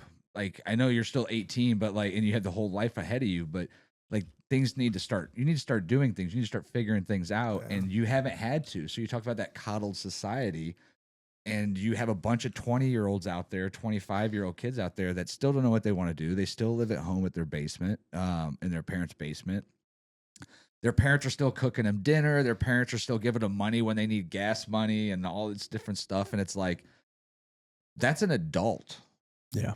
Like, you know what I mean? Like, you're not, it's like you see those videos of like the mama bear who grabs the cub and like carries it across the street or up over the fence. Like, could you imagine if you saw like 400-pound mama bear picking up her 350-pound fucking son and like dragging him across the street? Like, you don't see that like in the animal kingdom for a reason. Like, you're grown. Go get your shit figured out. Like swim upriver. It's time to fucking impregnate another salmon and make fucking babies. Chances are you're not gonna make it. You're gonna get eaten by a bear. But hey, good luck. Bears are fucking salmons now. I guess it is 2025 now. Jesus. Yeah, bears. You never see bears identifying as a salmon, right? They're not in the water like, no, I'm a salmon. Right, yeah, and like the other bears are like, yeah, you are a Yeah, salmon. you are. Get up that waterfall. I stand with the salmon who don't have feet. And then there's signs up too. You got to put the signs up for the hunters around that says, don't hunt the bears. They're actually salmon. They identify as salmon. Out of season. Oh, shit. It's just insane that the world that we live into. But like, going back to like your comment, we need bullying. Like, what ultimately led to you like making a change? Because you're clean now, right? Yeah. Do you drink? Do you do anything? No, No. I don't. That was 8 years ago. And the change was it was either do something or I was going to end up just either dead or down the road for a long time. Even when I was out there, I definitely got a lot more grace and mercy than I did justice. And it just got to a point where I was just like, towards the end, I was in 5 or 6 different detoxes, 3 different rehabs, Wow. and almost lost my arm from here down for that. Infection? Yeah. Okay. Shit. And that was all within a year, mind you. Oh, wow. Yeah. All these detoxes, everything? Yeah. So who was putting you in detox? Was these like Myself. court ordered or you were No. trying to? So you were trying. Yeah. You had you're like, this is too much. Oh, Like, so my first one that I went to was on my own. Mm-hmm. Then I had jail stints, getting thrown in by the courts. You know what I'm saying? so it was a little bit of both. Yeah, every time I went in, something clicked a little bit. Mhm. Something I had picked something up, and I would do a little bit better. My psychological state would do a little bit better, but I still wasn't willing to like accept something. So I'm like, I can still go out and have a drink. I go out and have a drink, and then wake up feeling like trash the next day. Or if I'm out drinking, I'm like, oh, I'm not going to bed yet. Yeah. You know what I'm saying? The next day I'm feeling like trash. I'm like, I know how to fix this. And it would just kind of open the door like that every time. And the last year, it was just kind of like the same thing. Chris was around, and like he was kind of like my partner in crime. Every time like I'd get out, he'd be like, "What's up?" I'm like, "Partying, bro." He'd be like, "Hell yeah, like, you come pick me up." And yeah, dude. And it went like that till the end. And that was November of 16. And me and Chris were still hanging out until then. And that's kind of like when he went off on his own thing. And my mom actually would go out of her way and help Chris a lot. If he needed anything, he'd be like, "Hey, my car's in the shop. I needed something." He wouldn't call me though. I don't know if he did that out of respect for me because he didn't want me to see him like that, or he didn't want me to get around him because he knew I was doing well. Yeah. So he like distanced himself from me. So like my mom would like go and like she would keep tabs on Chris and talk to Chris more than I would talk to Chris, and I would reach out to him and he wouldn't answer the phone. So yeah, that was kind of a weird one. Chris was hard, man. And, it's even now, like when his name comes up randomly, my wife will be like, gosh, she's like, and we had another friend recently that passed as well over ODing. And she's like, he was such a good kid. Like, he was so happy. Like, he was always like, he was funny. His parents loved him. Like, and that's another thing. Like, it's not just troubled households. Chris came from a solid household. His mom, done anything for him. And our other friend was the very same way. Mom and dad were still married. They did everything that they could for him. His dad was blue collar. His mom was very faith based. Yeah. And his brother and sister were very good kids. Yeah. You know what I'm saying? It happened for him. And I remember when he started working for me, I picked him. He was out of a Dairy Queen. Like, and then you know what I mean? He was working at Dairy Queen. Yeah. And he came to work and he did everything that I asked of him. He worked every day of the week and, went to the top real quick in our organization. And then him and I went and took another position and I drug him with me a couple years later. And I realized when I brought him that second time with me, like it wasn't the same Chris. He wasn't there an hour early. He wasn't like staying late. he was sleeping in, he was showing up late. Like there was just all these different things that he was doing differently. And I realized what it was an issue. And I mean, I had conversations with his mom multiple times, and yeah, you're right. And he didn't call me either. Like he never called me on a Friday night. It was like, hey, you want to go out? And I felt like, you say, was it respect to you, or just? I think it was because if he went out with you or he went out with me, because I never quit drinking, but I could go out and have a couple of beers and then call it a night. Like I kind of grew out of that party phase, right? And I don't think he wanted somebody that would stop him. So I don't know I don't even know if he was doing it by himself. I don't even know. I think he was, and I think a lot of it he was ashamed of it, so that's why he didn't come around, because like he felt some type of way about it. But like, who am I to judge you? Yeah, dude. Like I would have been the furthest person removed from judging anybody regarding this situation, right? It's funny. A lot of people have that like, oh, I didn't want anybody to judge me, but I feel like no. I think that people don't really like. Nobody wants to judge somebody. They want to help them. It's more becomes judgmental when you're like, Sometimes dude, you're you fucking don't- up and you're not listening to me. Sometimes like, you don't want the help. You don't want to hear it. you're right. And I think that's what it was with Chris, and it sucks because it ended in a shitty way. I'll never forget getting that call. Like I was just like blown away because it was Chris, dude. He was like the happiest fucking go lucky guy, like but the demon is fucking evil, and it doesn't. Man, care I who you are. remember being at the lake, and I walked up. Chris didn't look like Chris, No. but his brother looked like Chris. Yeah. His brother was like, well, like, mind you, I knew Chris when he was his brother's age. So I'm looking at Chris and I'm like, this is so eerie. And I haven't seen his brother in years up until that point.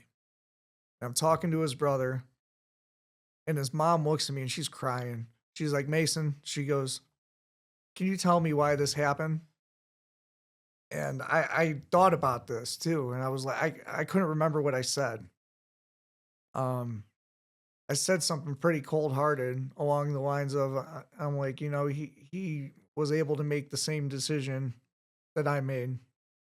It's just where he was at. I said something along, like something real. It was kind of morbid, like not like, saying that to a mom, but it was honest, right.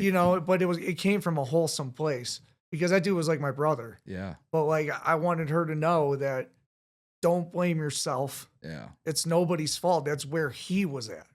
That's just he.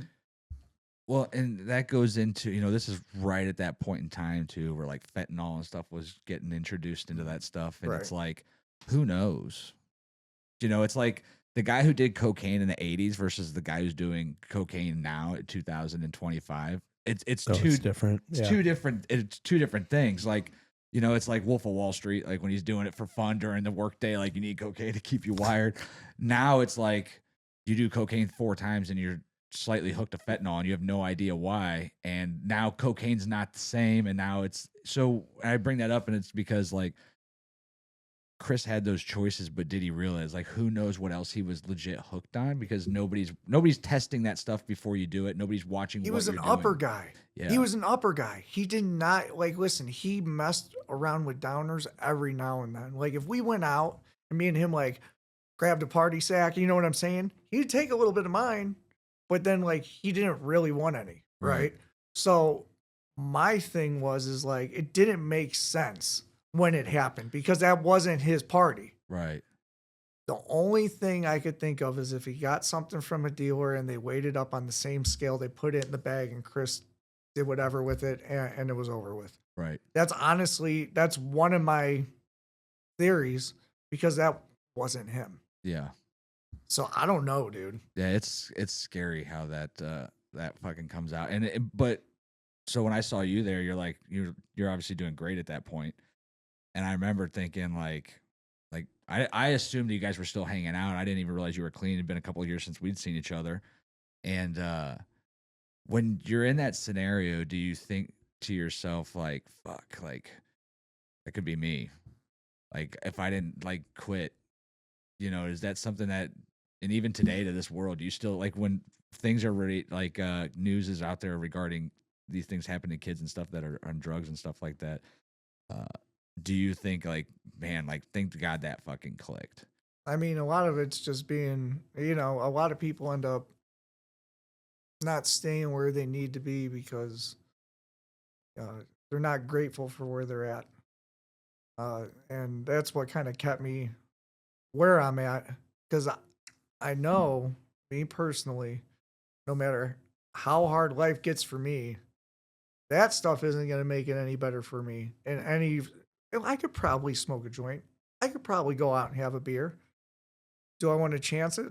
Not really. Do I want to wake up feeling like shit the next day? Not really. Life's hard enough. What the fuck do I want to make it harder for? Yeah. And just for me personally, I know it won't take any pain away that I feel. Anything that I go through, any of that. Sometimes the only way to get through pain and feelings is to fucking sit with them. Yeah. And people don't know how to sit with their shit. A lot of the times, self-reflection is the only thing you got. Especially for me, I still do it. I still feel like I fall short because I will always be my own worst critic. Sure. I'll always be more cynical of myself.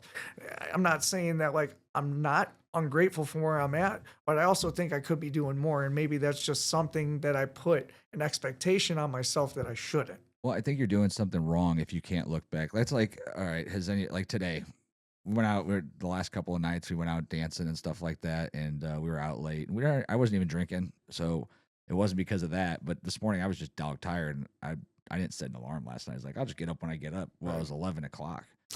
And I'm like, holy fuck, it's 11 o'clock. So we get up, go to the gym. We get done at the gym. It's almost 2 o'clock. And I'm like, oh, we have the show this evening. Fuck, my day's shot.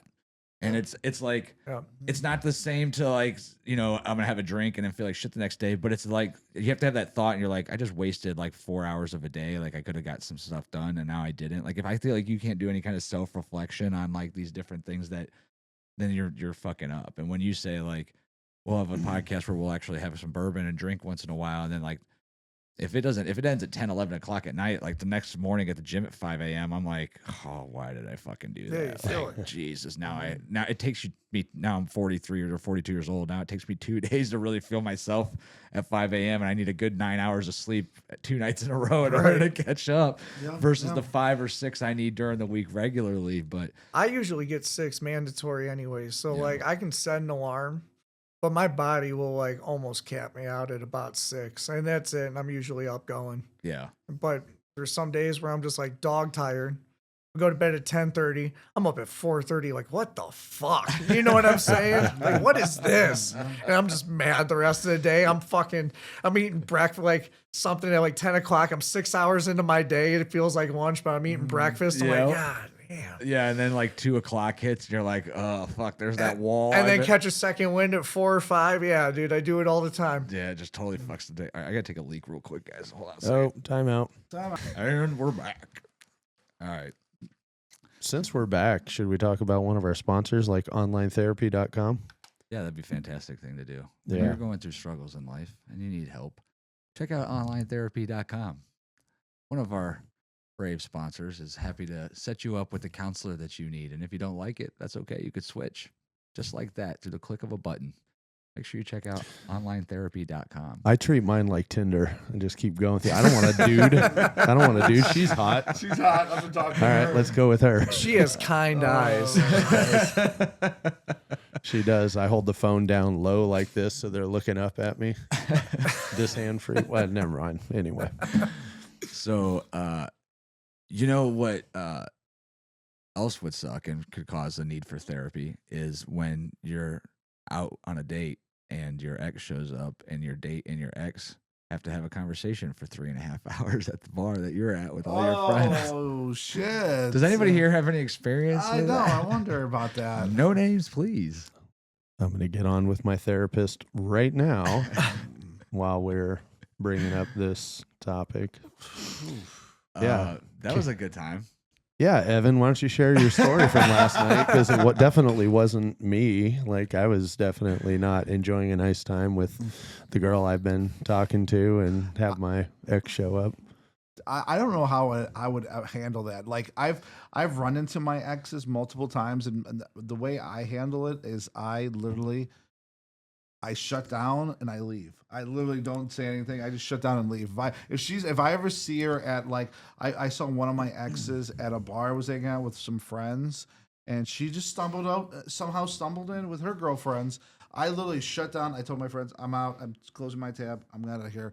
And my friends, all my friends were like, "What the fuck's going on, Evan? How's it going?" I said, "My ex is here," and they're like, "Oh, okay." Isn't that the lyrics from that Luke Combs song? If I had just walked out, I literally just hurricane. Yeah, I can't. Like literally, I'm glad only one of my exes still live in Ohio because if I would just fucking lose my goddamn. I don't have mind. that problem. Like, it doesn't bother me at all. Well, it's funny because I think that means you're still hung up. I'm not gonna lie. I'm still hung up on that. I'm still a little bit hung up on my last ex-girlfriend. Yeah, I'm not gonna lie. That's I'm terrible. Was it the titties? It's not the titties. It was just You being just her- liked having somebody to cuddle, somebody to bury their face in your fucking bare fucking chest. And Yes. Oh no, and it's not that just that. it's like we had snuggling a- with a real life bear. I can get lost in these fucking chest hairs.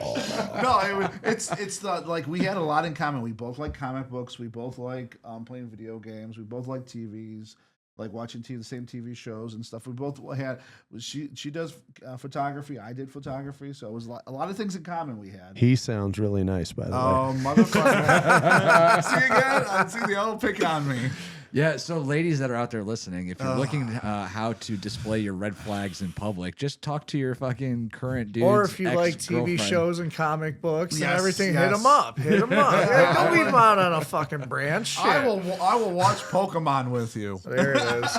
Good man. There's got to be at least 7 women out there that are interested in watching Pokemon. No. I'm not much of a Pokemon, but like literally, if you watch like Smallville and Game of Thrones, I love that fucking shit. I'll watch that nonstop. So Are I'm those actually things- a nerd and I like all of it. I really don't care. Like, I don't know. There's stuff that keeps me young and stuff that I like. Yes. And then there's stuff that I actually have matured into that I didn't like when I was fucking younger. Oh yeah, You know what I'm definitely. saying? So it is what it is, man. Yeah. I mean, I feel like a lot of it is like keep doing the weird shit that fucking makes you happy, dude. That's what I do. Fuck what everybody else thinks. Well, and we talk about it all the time, like hobbies. Like, there's no such thing as too many hobbies. There's no such thing as like a hobby that's not, I don't know, beneficial, I guess you would say. Because honestly, if it's something you love doing, Whatever brings you peace Yeah, should be happiness, your dude. hobby. It doesn't fucking matter. Like, people look at hobbies stupid. That's fine.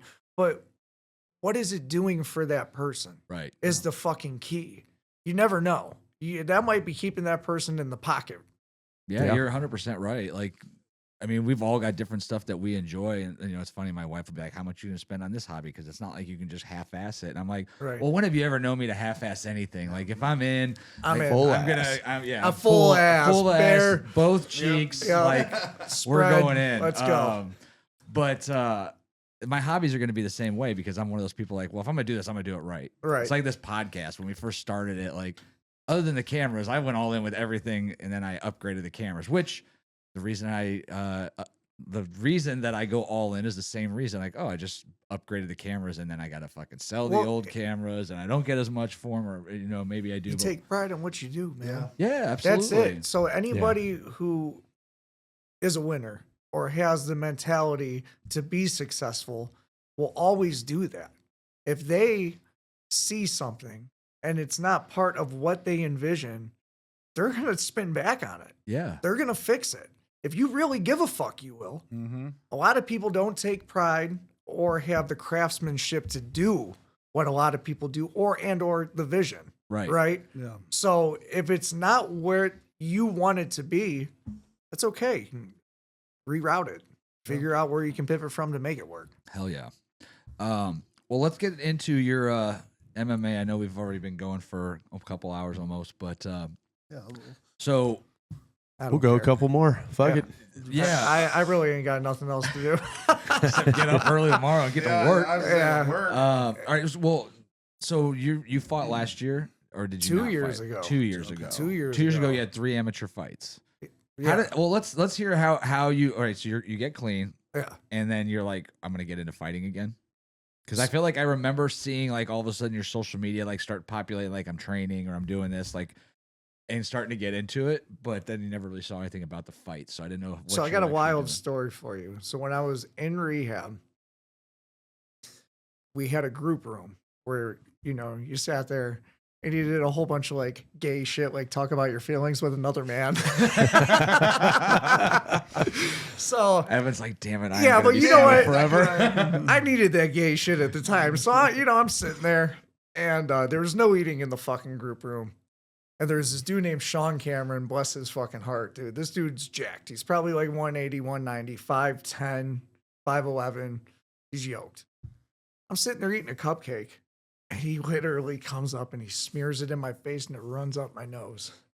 And like I kind of like flaked out. And he like hurried up and he sat in his chair, like the back was against the wall like this. And I hurried up and I like tried to underhook to pick him up out of the chair. He turns and he's a big dude, puts my back against the wall. So I kick off the wall and I hit him with a lateral drop. Long story short is I snag his leg. He had a Timberland on. Choked up on his leg. He turned the wrong way. This thing just snapped like a 2x4. Mind you, there's 25, 30 people around. Everyone's about ready to, my stomach drops. Everyone's Like like his leg snapped. snapped. I thought it was his ankle. His leg snapped. So We just seen that happen with a baseball bat. Right there. That's fucking nuts, and dude. and mind you, I had no training at this time. And this is in a fucking In a rehab. In a rehab. And like I felt it snap. Maybe and, we shouldn't get this guy sober. He could be a real problem. and then everyone was just kind of like, and I hurried up and I fucking ran upstairs and I told the director, I was like, I broke Sean's leg. They're like, you fucking did what? And they run downstairs. And the director's looking around. He's already pissed. And he looks over and he sees cupcake all over the floor. He's like, who the fuck was eating in the group room? But needless to say, I fucking snapped his spiral fractured his leg. So his tibia and his fibula, top, bottom, went like that. Snapped out. Yeah. The poor guy had to get a metal rod all the way through his gonna leg. say, Whole it was bunch either of pins pins or and rods. screws, the whole nine. They had to put the poor dude in a medical coma because he was on a Vivitrol shot, which means you can't, your dopamine receptors to any sort of essentially narcotic will be erased, more or less. You're gonna feel everything. Yeah. Yeah. Yeah. Holy fuck, dude. That's insane. I didn't even think I keep forgetting like this isn't a rehab facility. This is like a fight at the lunchroom. Like No, it's crazy. They kept me. Isn't that Really? crazy? They didn't even kick me out. And I felt bad. I actually like helped the dude out and shit. Like would Did bring you? him his food. Yeah, I felt bad. I didn't mean to break Yeah. his fucking leg. oh, I don't want man. that And kind this of. was before you were even fighting. Yeah, Like yeah. this is just like This what is you knew like- from wrestling in high school and shit, and Snagged just a- being squirrely, dude. Snagged a leg. Yeah. Jesus. And we were sitting in right after this happened. We're sitting like watching TV, and ironically, the first dude I ever smoked a joint with is sitting in the pew right next to me. Just got out of doing a bid for 5 years down at the joint. He did a bid. He got out. He was actually in one of the rehab lockdown facilities I was in when I was younger. Got out, messed up, went back down, finished his sentence, and then he comes back in again. And we're sitting there, Big Larry, just big dude. And I'm like, man, I think I'm going to fight. And he goes, you're too old. I'm like, we're the same age. I'm like 26, 27. And I was like, fuck this dude. You know, I'm going to do it. And I Yeah. started like doing wrestling tournaments. And I don't know, after I started doing the wrestling tournaments, I actually went back and volunteered at my old high school. And That's Illyria. yeah. Yeah. Yeah. And that's where I spent a lot of my majority of my high school. Right. They actually kicked me out. I was on a contract, behavioral contract, athletic contract where I messed up. I couldn't wrestle. And I ironically did get into a food fight in the lunchroom. And that's how I got kicked out when I launched the tray. The tray hit a girl in the back of the head. Well, the girl, not only was her mom a teacher for Elyria High School, her dad was the police chief. Oh my god. So it couldn't get no better, right? Yeah, So no, you're right. I went back to Columbia to finish that out. But no, and I went back there and I started to help out, and then, you know, I just found myself working out in MMA gyms and trying to do more. Yeah. Mhm. So, what was your experience like in your first MMA fight? Because it's different than wrestling for a lot of reasons. But was it like, because obviously you're sparring and you're training leading up to it, so you kind of know what to expect. You're probably fighting. Oh, Evan's gonna die because his diabetes is. My diabetes is acting up. Don't now. die, dude. I'm not done with my Here's story. Here's a boner pill. Yeah. I don't need a boner bell. I need Get his heart rate up. We need an emergency contact so we don't have to stop the podcast if something Oh happens. God! No, Who do no, we no. call to come pick you up? Orange Crush. Wow, he had that holstered up back there, Dude, like he with was a quick not. release. He was not fucking No, around. the funny thing is, I can feel it come on because I get there's 3 signs. I get lightheadedness. Horny No, and not horny. It's the quite opposite. I get half a boner. I get a little chubba. No. I get lightheadedness. I start feeling like dizzy, and the last thing is I just start feeling really hungry. It's signs that your blood sugar's dropping. Lightheadedness, lightheadedness, fogginess to the brain, Dizziness, and then you dizziness, get hungry. and then get hungry. yeah. And so it shows in my thing where it drops. What'd you eat for lunch today? I didn't eat lunch. Oh, there you go. So how when you opened up, what is that there, a pop? Yeah, pop, just to bring my sugar up. So I had to bring my sugar up. what It's There's in not the like- red. It's in the red. So there's not a healthier way to do that? Like everybody getting a lesson on diabetes. So apparently when you're about to die, you just drink sugar. Well, Grab an Orange Crush. It Grab takes care of everything. it. Well, there's other ways, but they're not like as effective. Like they tell you to drink orange juice. The problem with orange juice is it stays in your system a little longer. Like my one doctor's like, So- drink sugar cane. So wait, can you just chug that right now and you'll shoot back up to like 150 and be good to go? Yeah. do Do it? it. Do it. Go to the face. Shotgun. Go. We're gonna do an go, update. Go. Yeah. We're Go. gonna do an go. update. Yeah. Yeah, face that. All the motherfucker. way. All the Yeah. way. Don't Oh, man. stop. Just yeah. Get it. Oh man, he didn't even have to You pierce see that it either. chest hair coming We out need the a- front? You know he ain't fucking around, dude. We need to keep one of I those just feel shotgun like- tools yeah. nearby to be able to do it. But he actually chugged pretty solid. So Then we I just did need to it- be like, I was like, when you guys were talking about like, all you right, guys check your drink- blood pressure right now, or your blood. No, it takes a few minutes. 10 minutes. Takes- We'll yeah, it we'll takes- double back in 10. Yeah, Well, can you like? I want to see it like go up you know what? slowly. It slowly goes up.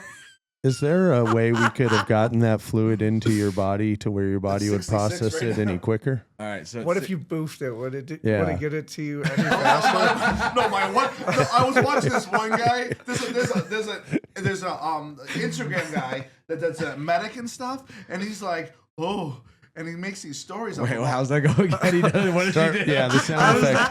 Oh, I need. oh. I gotta find this guy, but he does stories about he does stories about some of the stuff he's like seen like on duty and stuff. And one of the stories is like a diabetic. He couldn't drink. He was not like conscious. So they fucking his Butthole. friends. Yes, his friends fucking Fill his ass with sugar. I'm like, what the fuck? Did I'm it- like, did it no work? fucking- Oh, it yeah, works. It works. I'm like, no fucking way. I mean, I heard about that's how you drink to bypass the liver, Yeah. but I never thought about Well, diabetes. Fucking raves. They Dude, used to don't shove let- rolls up their ass. Wait, what? Raves. People used to shove rolls up their ass, and you get high fucking instantly. Oh my gosh, dude. I'm like, no fucking Bro, way. I hope to God you pass out on this fucking show one day for low See, here's blood my sugar, thing, because we're gonna like- put you on this fucking table in front of the cameras. Spread them open. Just cheek by cheek, zoom in, and we're gonna fucking dump Orange Crush. We need to keep some trimmers because I have a feeling that the It's like a hedges bear haven't trap. been tended to. It's just a straight bear trap. like a bear trap back there. Oh my God, I'm gonna have to get like 7 different sizes clippers so you Yeah. can just fucking. Oh my god! But no, it's literally. Oh god! All right, where are you at now? Check it. He was at 66. I was at 66, 65. Oh, he's dying. Oh, you He's died, definitely dude. dying. It The takes orange- him- it takes Maybe him you're not a minute. supposed to I don't chug believe it. you anymore. Put that away. Get a fucking granola bar. Oh god! No, it should be fine. It takes a few minutes to get into my system. It literally takes a few minutes. Well, yeah. I mean, you have to digest it. Yeah, I mean, that's so- why. We have a backup plan, though. You guys are gonna fucking. And here's the first Right part by of our backup plan is right here, by the way. Oh my god! God damn that fucking purple dildo. So this for those watching, is a purple dildo that Oh my god, we prank each other. my wife. So we were at a friend's house. They were having a party, and they have like one of those little lawn midget statues in front of the house. So my wife's like, "Dude, it'd be so funny if we put a fucking Dildo on the front of it. yeah, and the just dildo. a strap on actually." So this was originally a strap on. Nice. So we did at one of their parties. We put it on there, and it was like a week later, and like then all of a sudden you get the Snapchat of like, who fucking did Who this? did you it? know? Yeah. So then that turned to her husband then putting it on your truck, It was on. Yeah, he zip tied it to my grill on my truck. and David didn't realize, and he sends us a Snapchat as he's backing into his house. Like 3 his days truck- later. in his other vehicle, that he's like passing the truck, and he's like, "I caught this out the corner of my fucking eye." And then it went from you to, was it Evan? To Evan. Yeah. Yeah. And Evan just, the one time he has to get gas right after he leaves the house. He saw it. So he saw it shit. immediately, because it would have been great when he showed up to his parents' house or to work the Oh, next so day. good. And with my a, just God. flopping. So So funny that- story about that. Me and my buddies, my one buddy Frank, this motherfucker will always get these fucking magnets that will be like gay porn star or I go nuts for cowboy butts. And like, dude, he'll throw them on, and like this dude will literally just slap them on. He gets our buddies all wound up, dude. This Oh, shit's I bet. hilarious, dude. well, so the next person that got it was our friend Ed. Oh, and God. Ed's trying to be an adult. You know, he's like 26 years old, going on 14. And Did he flake out? so he he works freaked for out. he works for No, a no company. names. Yeah. Okay. Yeah, he works for a company that does like rental equipment for job sites. So like, you know, so we put it on his truck, but he caught it ahead of time. And he's like, "Could you imagine if I showed up to a job site now, blue collar job site? Fire. Dude. So good. Yeah. Tell me if somebody showed up to your truck, your site. To Oh, I'd be drop like, off look at real this quick," fucking you'd be fag. like, yeah. But then he'd be like, "Oh, dude, my fucking buddies got me. Like, fucking, we passed this dildo around, and they fucking snuck it on my truck when I wasn't looking." You'd be like, "That's fucking funny." And it probably started a bunch of stories at the job site, and people would fucking think that you're actually a cool dude. You'd that be you a hang out fucking with, hero. you hang out with cool fucking people, and then they probably tell you a story about how they did something like that, like you just did Yeah. with the guy who fucking magnets. And but he's too much of a vagina, and he just doesn't have the belief in himself. So anyhow, it ended up at our house. How did it end up at our house? Oh no, you guys tried to put it on Nina's truck. You put it on Nina's Bronco. Evan put it on Nina's Bronco. Nina's. Yeah. And so then she's like, "I'm gonna put it at." We had it for like a couple of weeks. We had plans for where we were gonna get it next, but she got bored and like didn't want to have it anymore. So she comes up with a great idea. We're going to David's house for a little cookout or whatever, and she's like, "Oh, I'm gonna put it at David's house." I was like, "Why on earth would you put it at David's house? He's at our house for the podcast like all the time in the studio." I was like, "That's a dumb idea." She's hell bent on doing it, and she thought You it just was got to so think of the great. best way to do it. So like, Well, hold on. So she does it. He finds it. I don't even think I'm like, this is terrible. I'm gonna have to watch him every second he's at our house Yeah, now. yeah. Who knows what's gonna be? So I'm not even paying attention. I go to take a leak during the last podcast. I come back. We go live. This motherfucker had it sitting right here, and it's like part of. I didn't even watch the last episode because the sound got so shitty at the end. But there's literally a point during the podcast where this thing is like back here wobbling around like this, and then I think tonight it's been there the whole time. It has So- been. It has been the whole Yeah. time. to our friends, be prepared. Okay, the fucking purple fucking dildo will be on a truck or car near you. You got to or put it on something. the front of the car. So if you know that they're going to be pulling into their driveway, you put it on the front of the car so they'll never know. So, so no matter where you're going, be like, what is that on the front of their car? And then you can actually see the person driving it with the wiener on the front, you know? That would have worked. Unfortunately for me, I back my vehicles in, so like that's why. Like I didn't see it for a couple of days, but when I was driving my other vehicle, that's like Will said, I kind of caught it out of the corner of my eye. Like ironically, it's my favorite color. So it's like just seeing that out of the corner of my eye. It's like, leave a light on over there or something. Well, and that was part of the stuff that we like. You talk about like how the Guys Night podcast started. It was like just a group of guys that we all hung out. We'd like have these funny stories, and we'd always have one guy that we picked on. Evan's taken over that guy, but it used to be Ed. Like he made one comment one night about one of our friends worked at one of those companies that does like dress up parties or something for kids, and one of the when you say it out loud, it kind of I already know where this is going. So, I'm but here anyhow, for it. he had a video of him and like these two other actors that were dressed up as princes and stuff or whatever for a kid's party. And our friend Ed was like, "Oh, who's that chick that's doing that with you?" And he's like, "Ed, she's like 15." So then that turned into like a guys' night where like for 3 hours while we went mini golfing or to whatever and went out to dinner, like it turned into 3 hours of roasting Ed Just about bash how Ed. all he, and then it turned into like a 2-month project. Then it was like on the group chats, his name became like 16 and under or something like that. Like it was just a total roast, but that's how these conversations got started. And I was like, dude, fucking podcast, like just we could talk about everything. We have guests on about all this other stuff, but we got to get back to like the funny stories that happen when a bunch of Right. guys get together because it's just different. You know, but yeah, the fucking purple dildo. That thing has been around for a couple of months now. So whoever's watching this, like, subscribe, and share if you have any ideas on where we should place it next, other than Evan's asshole. What So the fuck? Is that a pre-Thanksgiving dildo?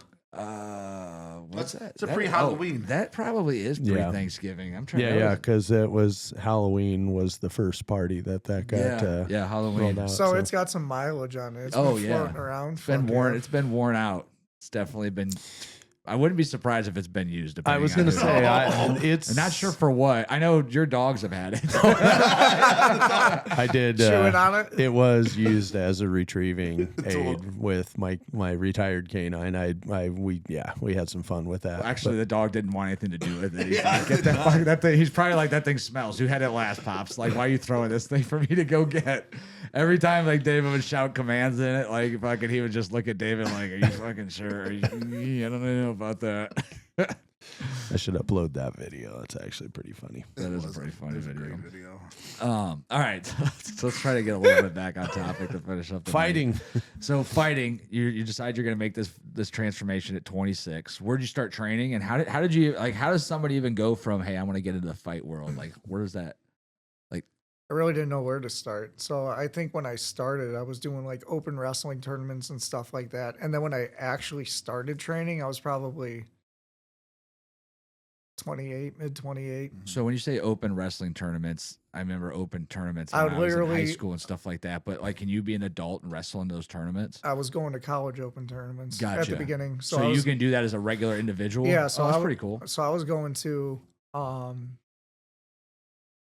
went to John Carroll's Open. I went to Finley's Open 2 or 3 times. I actually took 8th at that tournament. I sprained my ankle at that tournament, my first match, and kept wrestling through on it. Nice. But yeah, there was a few I actually, Like actually did well. yeah. And actually won some Well, I mean, I matches? wouldn't say well. I mean, I was more or less getting back into it. I was heavier.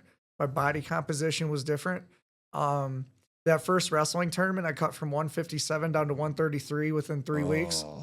And the last time I saw that weight was high school wrestling 25. I weighed Well, more- and a college 135-year-old is different than a 28-year-old drug addict coming clean. Well, you know what the 135. you know what like, the crazy part is that I was probably I was in better shape than I was when I was younger. really 100%, yeah. And not only that, making that cut, my body wasn't used to it for like the first couple. I weighed more when I was getting high and goofing off yeah than I was actually competing. yeah. So like my body completely had to change. I mean, my biggest, I was 171. Wow. So, like I had some size to me. But then Right. like starting all this, like I was actually just talking to one of my bodybuilding friends the other day that like Hold your phone while we're talking. the composition. See what you're. Oh yeah, where are you at, dude? We're making sure you're not dying. Still Fucking A. alive. Well, we were talking. He's He's in the green. 71. damn, Wow. dude. It did jump. Yeah, it will jump higher. Give it time, it's What- going to jump higher. What's average? Average, I'm supposed to be at between 100 and 120. Oh, okay. So, And All you were, and where were you at when we? 65? 65? So almost dead. No. I've been as low as 33 and still awake.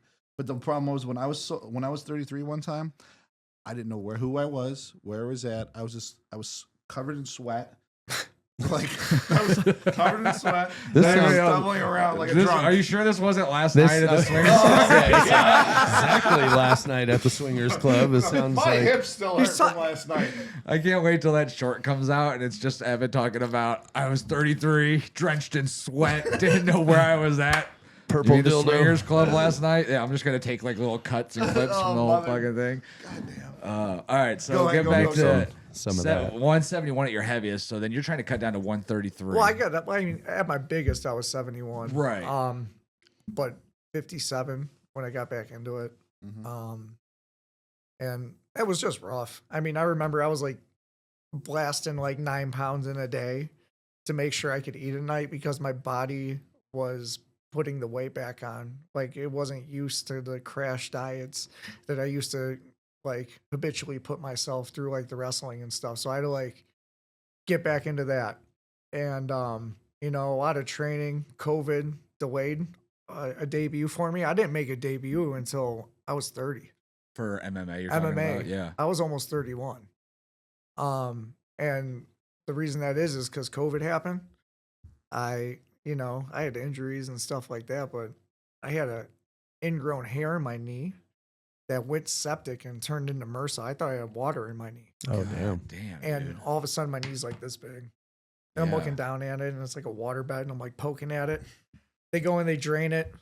I wake up the next day, it comes back, go to the hospital, and they're like, yeah, your knee's definitely bad, but we can't do the surgery here. We won't take your insurance. St. John's will. I said, all right. They're like, well, we're going to get you an ambulance. I said, you're not giving me a fucking ambulance. If you're not willing to cut me open here, I said, you think I'm going to leave my car here? Yeah. Because I got to drive myself home anyways. What am I going to Yeah. leave it here for? You know, Yeah. fuck, man. So that sidelined me. I was in the hospital for a week, and then I was probably out for like another month. Yeah, I can imagine. So like, and then I was kind of getting back into it. I got a really funny story about MRSA, so just remind me to share that later because it's kind of. But that was it. I mean, leading up into it, it was just. So, but how did you get to that fight? Like how, like, because you did some open tournaments. You didn't tell us that they did net steps. So did you find a jiu-jitsu club at that point? 2 MMA gyms I started training at. Okay. So Here in Ohio. So which ones? it was Hooligans Boxing and MMA, Okay. and it was Upgraded Industries out in Menor. Okay. Yeah, I was gonna ask like what your initial training regimen was like, because obviously you naturally gravitate right toward wrestling because that's where your experience is. But in today's MMA, you can't win with wrestling if you get punched in the face, right? So you had to take on some standing game training. So I was never afraid to really get punched in the face. So it was more or less just learning the formalities of striking and boxing themselves, mixing whatever like Muay Thai and or kickboxing, boxing that I can into my grappling to where it's going to be effective. Because like you said, you have to know everything to beat everything. Right. So for me, I have to go in there and I play with a lot of stuff. A lot of the times I go in there, and that's kind of the reasons why I get hurt. Yeah. It's because like I got some dexterity to me. I don't question that, but I'm getting older. Yeah. And a lot of the stuff I do is because of how I used to get away and wrestle and do a lot of things. So my game has essentially adapted to be compatible with where I'm at. Right. So every time I get an injury, anytime something doesn't work out for me, it's like, well, that's done. It's like, well, how can I work? It's all problem solving, right? Sure. So that's all I do anymore is I'm just trying to figure it out. And that was almost the same thing. Is I just had to keep going until something was clicking and doing better about it. So when you get this first fight, where was it at? It was Is it like Newark, Newark, New Jersey? no, Or Newark, Ohio? outside of Columbus. It was the Cherry Valley Hotel or something. Yeah. They had a complex there. It was post-COVID. Is it a cool like event? Or I mean, It like, was- I don't know what to expect. At like it was a this kinda super. level. It was a cool event because it was like a hotel. So you had like the 2 lobby areas where you had like, well, it was actually 1 lobby area with a partition split. Okay. So you could walk through a partition and see your opponent warming up. Right. And that was a cool venue. It was super dark. The only lights were on Where's there. the cage? Where's the not the cage, but where's the ring at or the It's got seats centered all around it. Really? Just Yeah. in the lobby of a hotel? Not in the lobby, but Ballroom it's or like something? like a reception area I got you. Okay. wherever like they might have a wedding. Yeah. You know, Oh, that's crazy. So what happened your first fight? it was a unanimous decision. You And, won? Yeah, and the kid that I fought, he was tough, and I knew he was tough. His name's Kobe Carr Pierce, and I actually had some guy who was a little bit older than me that took the fight and then backed out. Kid took the fight on a 10-day notice, and I beat him on a unanimous decision. And when we got done, I looked at him. I'm like, dude, you're gonna be tough. Well, he was the number one ranked 135 in Ohio right now. Really? Yeah, That's awesome. he just fought. I think he lost a unanimous decision recently. But I mean, the kid was on a tear. The only fight he lost was me, and then went on like a 6-7-0 streak. Yeah. So I knew. Yeah. But yeah, and then after that, it was more or less just the toughest part about all this shit is staying consistent, Yeah. right? I'm living, I'm basically centralized in Cleveland. The one gym's in North Ridgeville. I'm still volunteer coaching, and then I'm out here in Menor, jumping out there. I'm working in the interior trades, doing renovations and remodels. So 5 years before I got back into roofing recently, I've been doing high-end renovations and remodels and stuff like that in Shaker, Hudson, all on the east side. So it was just easier sometimes to shoot north, Right. So a lot of it just was finding the time because life shows up. Yeah. I kind of jacked up. I wouldn't say all my 20s, but a good chunk of my 20s. So Sure. I'm trying to You're trying to play catch up. a little bit, Yeah. but it sucks because you want to do all these things too. And I'm really hard on myself when I don't get these things done. I want to make sure that I'm successful and getting to where I'm at. And then if the job ain't working out, like I went from roofing, I left roofing, I ended up getting into the union. I didn't care for the union. I left, I became I was working in a mortgage bank. I almost got my license. I was like, this isn't something that I want to do. I left, I went back into roofing. When I left roofing, I was like, I don't want to do this anymore either. I was coming off a sprained ankle at that wrestling tournament. Yeah. Worked interiors for 5 years. Guy's like my best friend, but at the time he only paid me $15 an hour because I didn't know shit. Right. I worked my way up and it was basically like his Yeah, right you just hand keep man. hustling through the same pay because you're able to afford your bills. You're able to do whatever. You're not even thinking about it. It's more or less just putting my nose down. Like Yeah. there's a level of acceptance knowing that stuff is just not easy all the time, dude. And there's a lot of stuff that I don't like to fucking do, Sure. but I do it because it works. Yeah. And I know if I'm able to do these things, then I'm good. Same like the fight game. If I'm able to show up every day, I'm going to build, I'm going to get better. But there's no such thing in life as balance. Yeah. We think there is, and then it's a give and take. Well, it's balance until it's not, and then it's reaction, Yep. and then it's overcorrection, and then it's balance again, Yep. and then it's overcorrection, and because I 100% care where you're coming from. It's like, oh, every day I'm going to get to the gym at 5 a.m. Well, today it was 7:30. Well, now instead of starting work at 8, I started at 9. Now, and then it's like, oh, now I just put myself behind. And then it's like, oh, I decided to veg out and watch TV for 3 hours. Now I just screwed my whole week up. Like, need to fix this, need to fix this, need to fix this. It's just a constant battle. And when you're talking about, fighting is something you love to do. It doesn't pay the bills. Work pays the bills. But then you can't get fucked up fighting because then you can't pay the bills because you can't get to your regular job. You want to grow in your regular job, which requires maybe doing some extra research on the side, doing some extra work on the side to learn certain things. But then that means it's taken away from your fighting. And then it's like, but fighting's what I really love. So it's hard to, you're right. There's never going to be a balance for that because especially in the two things that you love doing, whether it's work or, fighting, they affect each other too. Like it's a lot harder to go and train at the gym at 8 o'clock at night when you've been out working all day, even if now you're not necessarily on a roof all day, but the night sessions never bothered me because it was like I was able to take out the stress and the frustration of the day when I got there.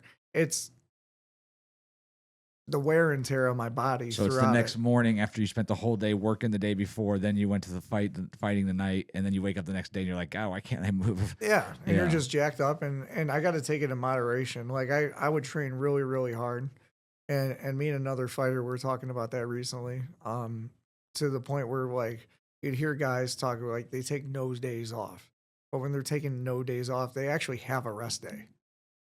Doesn't process. Yeah. When you're dead set on a goal, or you want something, or if you know that you're not where you want to be, there isn't a fucking rest day. Right.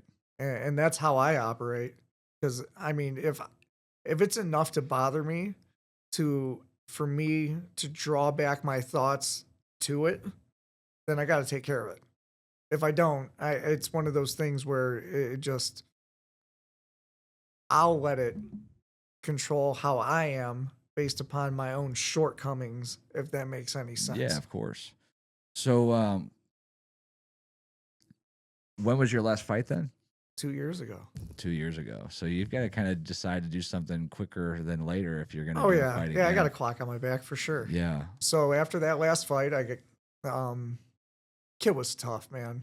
You're talking about the first fight you won by unanimous? No. Or the second fight? That's my third fight. My second fight, that was another unanimous decision. The guy was big, man. He was a 55 pounder when he started.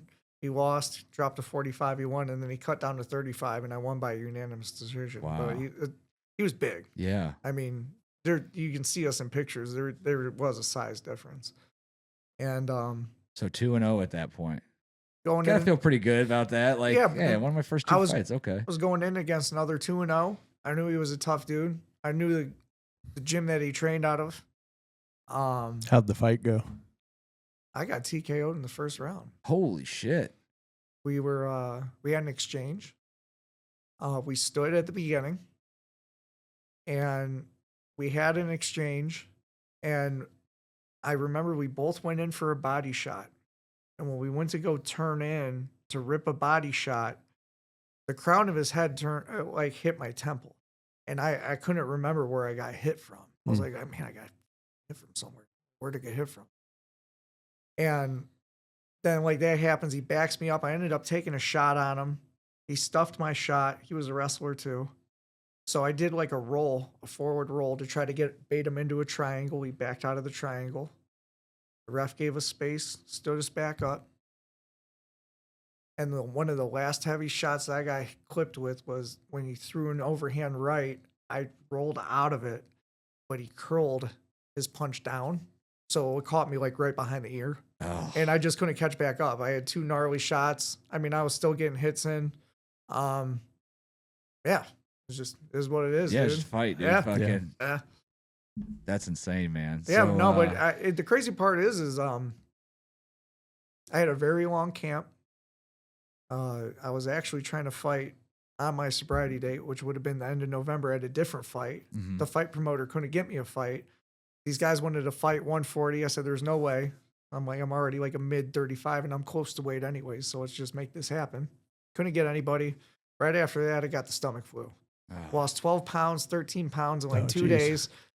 Fight promoter gets a hold of me. She goes, you still want to fight? I said, actually, 125 now.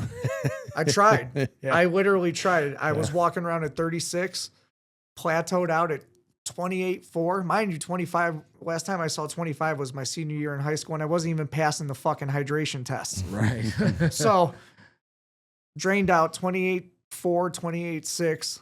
Next day rolls in. It's like 28. No, it was like 28.8, 29 flat. Mind you, I cut through fucking Christmas. I cut through New Year. Oh, wow. And I'm like, I'm going to give it to the first of the year. I'm like, we'll see where the fuck I'm at. And I knew I plateaued, and I got a hold of the promoter. And I'm like, hey, man, it ain't happening. Yeah. And I go, and fight, had a great camp, felt good. You know, I was training with another MMA fighter who was like top 135. And no, there's a sense of peace I even had in that place while walking around. Like, it was cool. It was super, super quiet. And you could see all the fighters, they were just like in their own world. And it was very tranquil. It was like the calm before the storm, right? Yeah. And No, man, everything felt right. Just wasn't my night, dude. Yeah, well, and I mean that's the thing with a fight, dude. It's or, it's like Mike Tyson always says, you have a plan until you get punched in the face. Hell And, yeah, dude. that first initial blow catches you off guard. You catch another one to the back of the head, and like, fuck, at that point, it's just defense. And when you're fighting somebody who's as good or even maybe better than you, like, you're not going to catch up from it. No, and But you learn from it. 100%. Yeah. And after that happened, so my birthday was 3 days later after that fight. Got a concussion, pretty gnarly one. I'm still working in the interior trades. We got a whole open floor with nothing but rafters. They had to get like double cistered, and we had to like throw like stud packs in there for like load bearing walls. And I remember like walking off the subfloor onto the rafters. I was like floating, and I'm like, I'm fucked up. I knew I had a concussion immediately. And then, but it really didn't register until my birthday, until not only my boss, but my ex at the time took me out to eat. And I barely remember the meals. I remember going to like Giovanni's in Beechwood and the like Reds downtown, and don't remember like exactly the meal. Damn, don't you remember how good the food No, was? it was sad, dude, for real. So after that, I took a month off, and then I had a whole bunch of life stuff happen. My grandmother went to go see the pyramids. It was on her bucket list. Long story short is she ended up breaking her hip overseas. Oh, fuck. On a Egypt? transfer, Amman, Jordan. Oh, wow. So she was getting her bag off the carousel, pulled her down to the ground, broke her hip. And so a good chunk of this time from April till about October was a lot of family stuff, because I actually had to go get an emergency passport from the State Department, fly overseas to Amman, Jordan. When I'm on the flight to Detroit, I'm looking around. I'm the only white dude getting on this plane. And this is right before everything blew up, when everybody was in the streets chanting those 2 years ago, when it was like real bad, when Gaza, when all that stuff was going on. And I was like, I might not make it back. So my grandmother, she had 2 strokes over there because of the stress. They couldn't keep her stabilized. Did they do the surgery over there for her hip at least? They said it was the cleanest surgery they ever seen when Really? they got her back to the States. Wow. She just made it back to the States, lasted 2 months, and then she passed away. My grandfather's out in Amherst by himself. So like, Damn, it was a I'm lot. sorry, man. It was a lot of family stuff too. And then at that time, I was kind of like I was like in a weird mode where I didn't know what I wanted to do. Yeah. And You didn't even have time to think about it. That's I why. didn't. It was just like, go, go, go. I didn't. And then I had a friend of a mutual friend reach out, and he goes, "Hey man," he goes, "Would you like to run this gym?"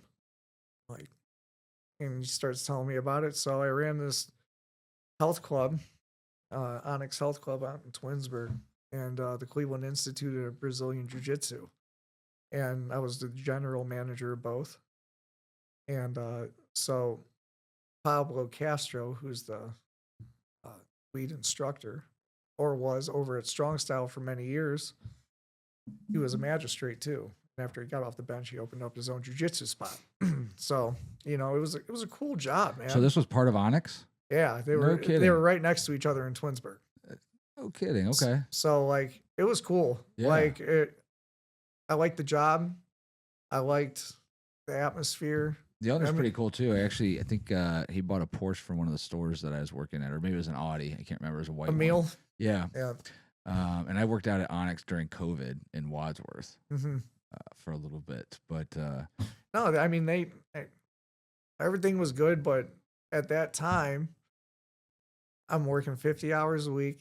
He paid me what I asked. yeah. I mean, I said, you just got to match what I was making at my other job for me to make it worth it. I'm like, I can't. If it's less than this, I literally can't right now. I got too much stuff going on. And he did. But it was 50 hours a week. It didn't feel like work, but it was also taken away from like time with my family, my training.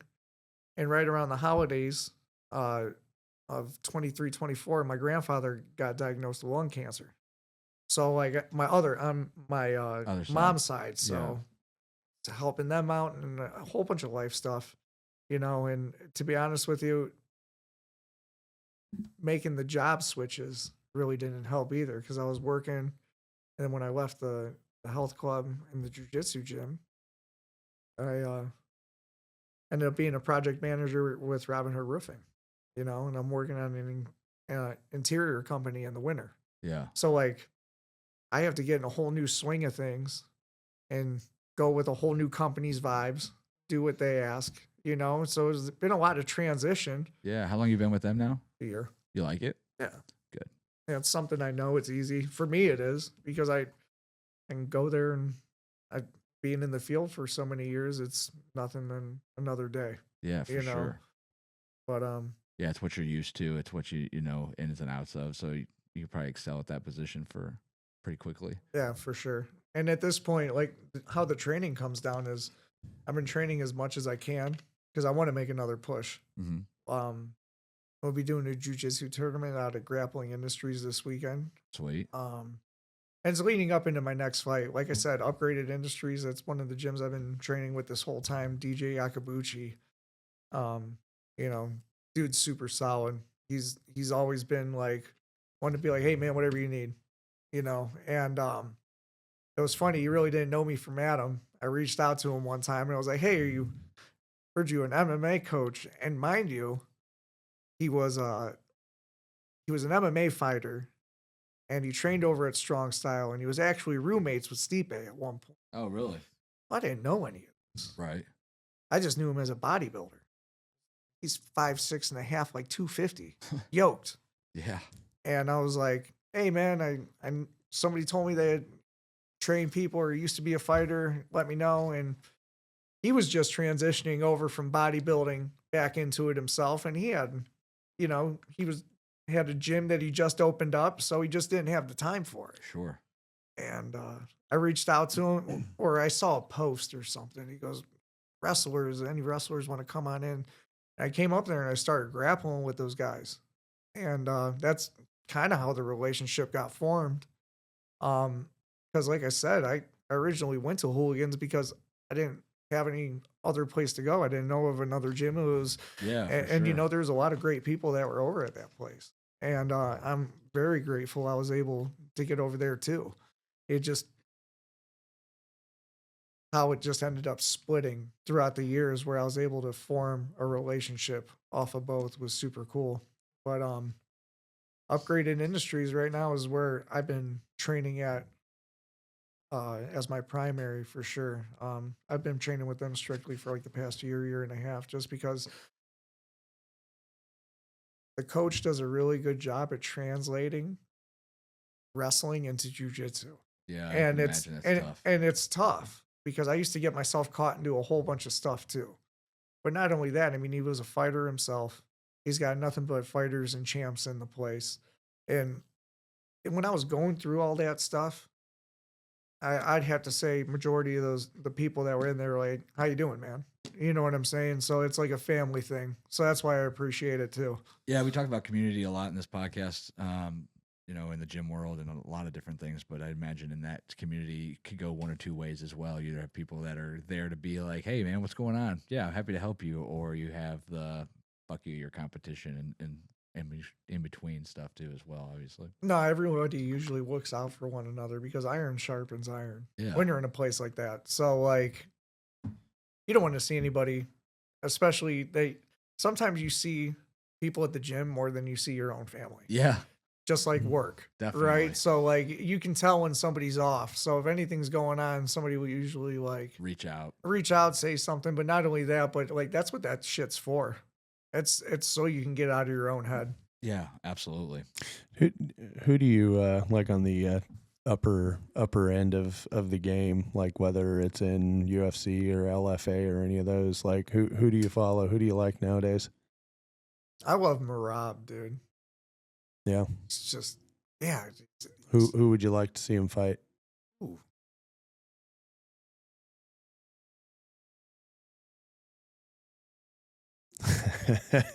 I think he'd beat anybody. Yeah. To be honest with you, I mean, if he was going to fight anybody, if you could see him bumping up a weight, that would be cool. But if he has the size for it, that's what the thing. I couldn't see him moving up. Yeah. Just because of who's there.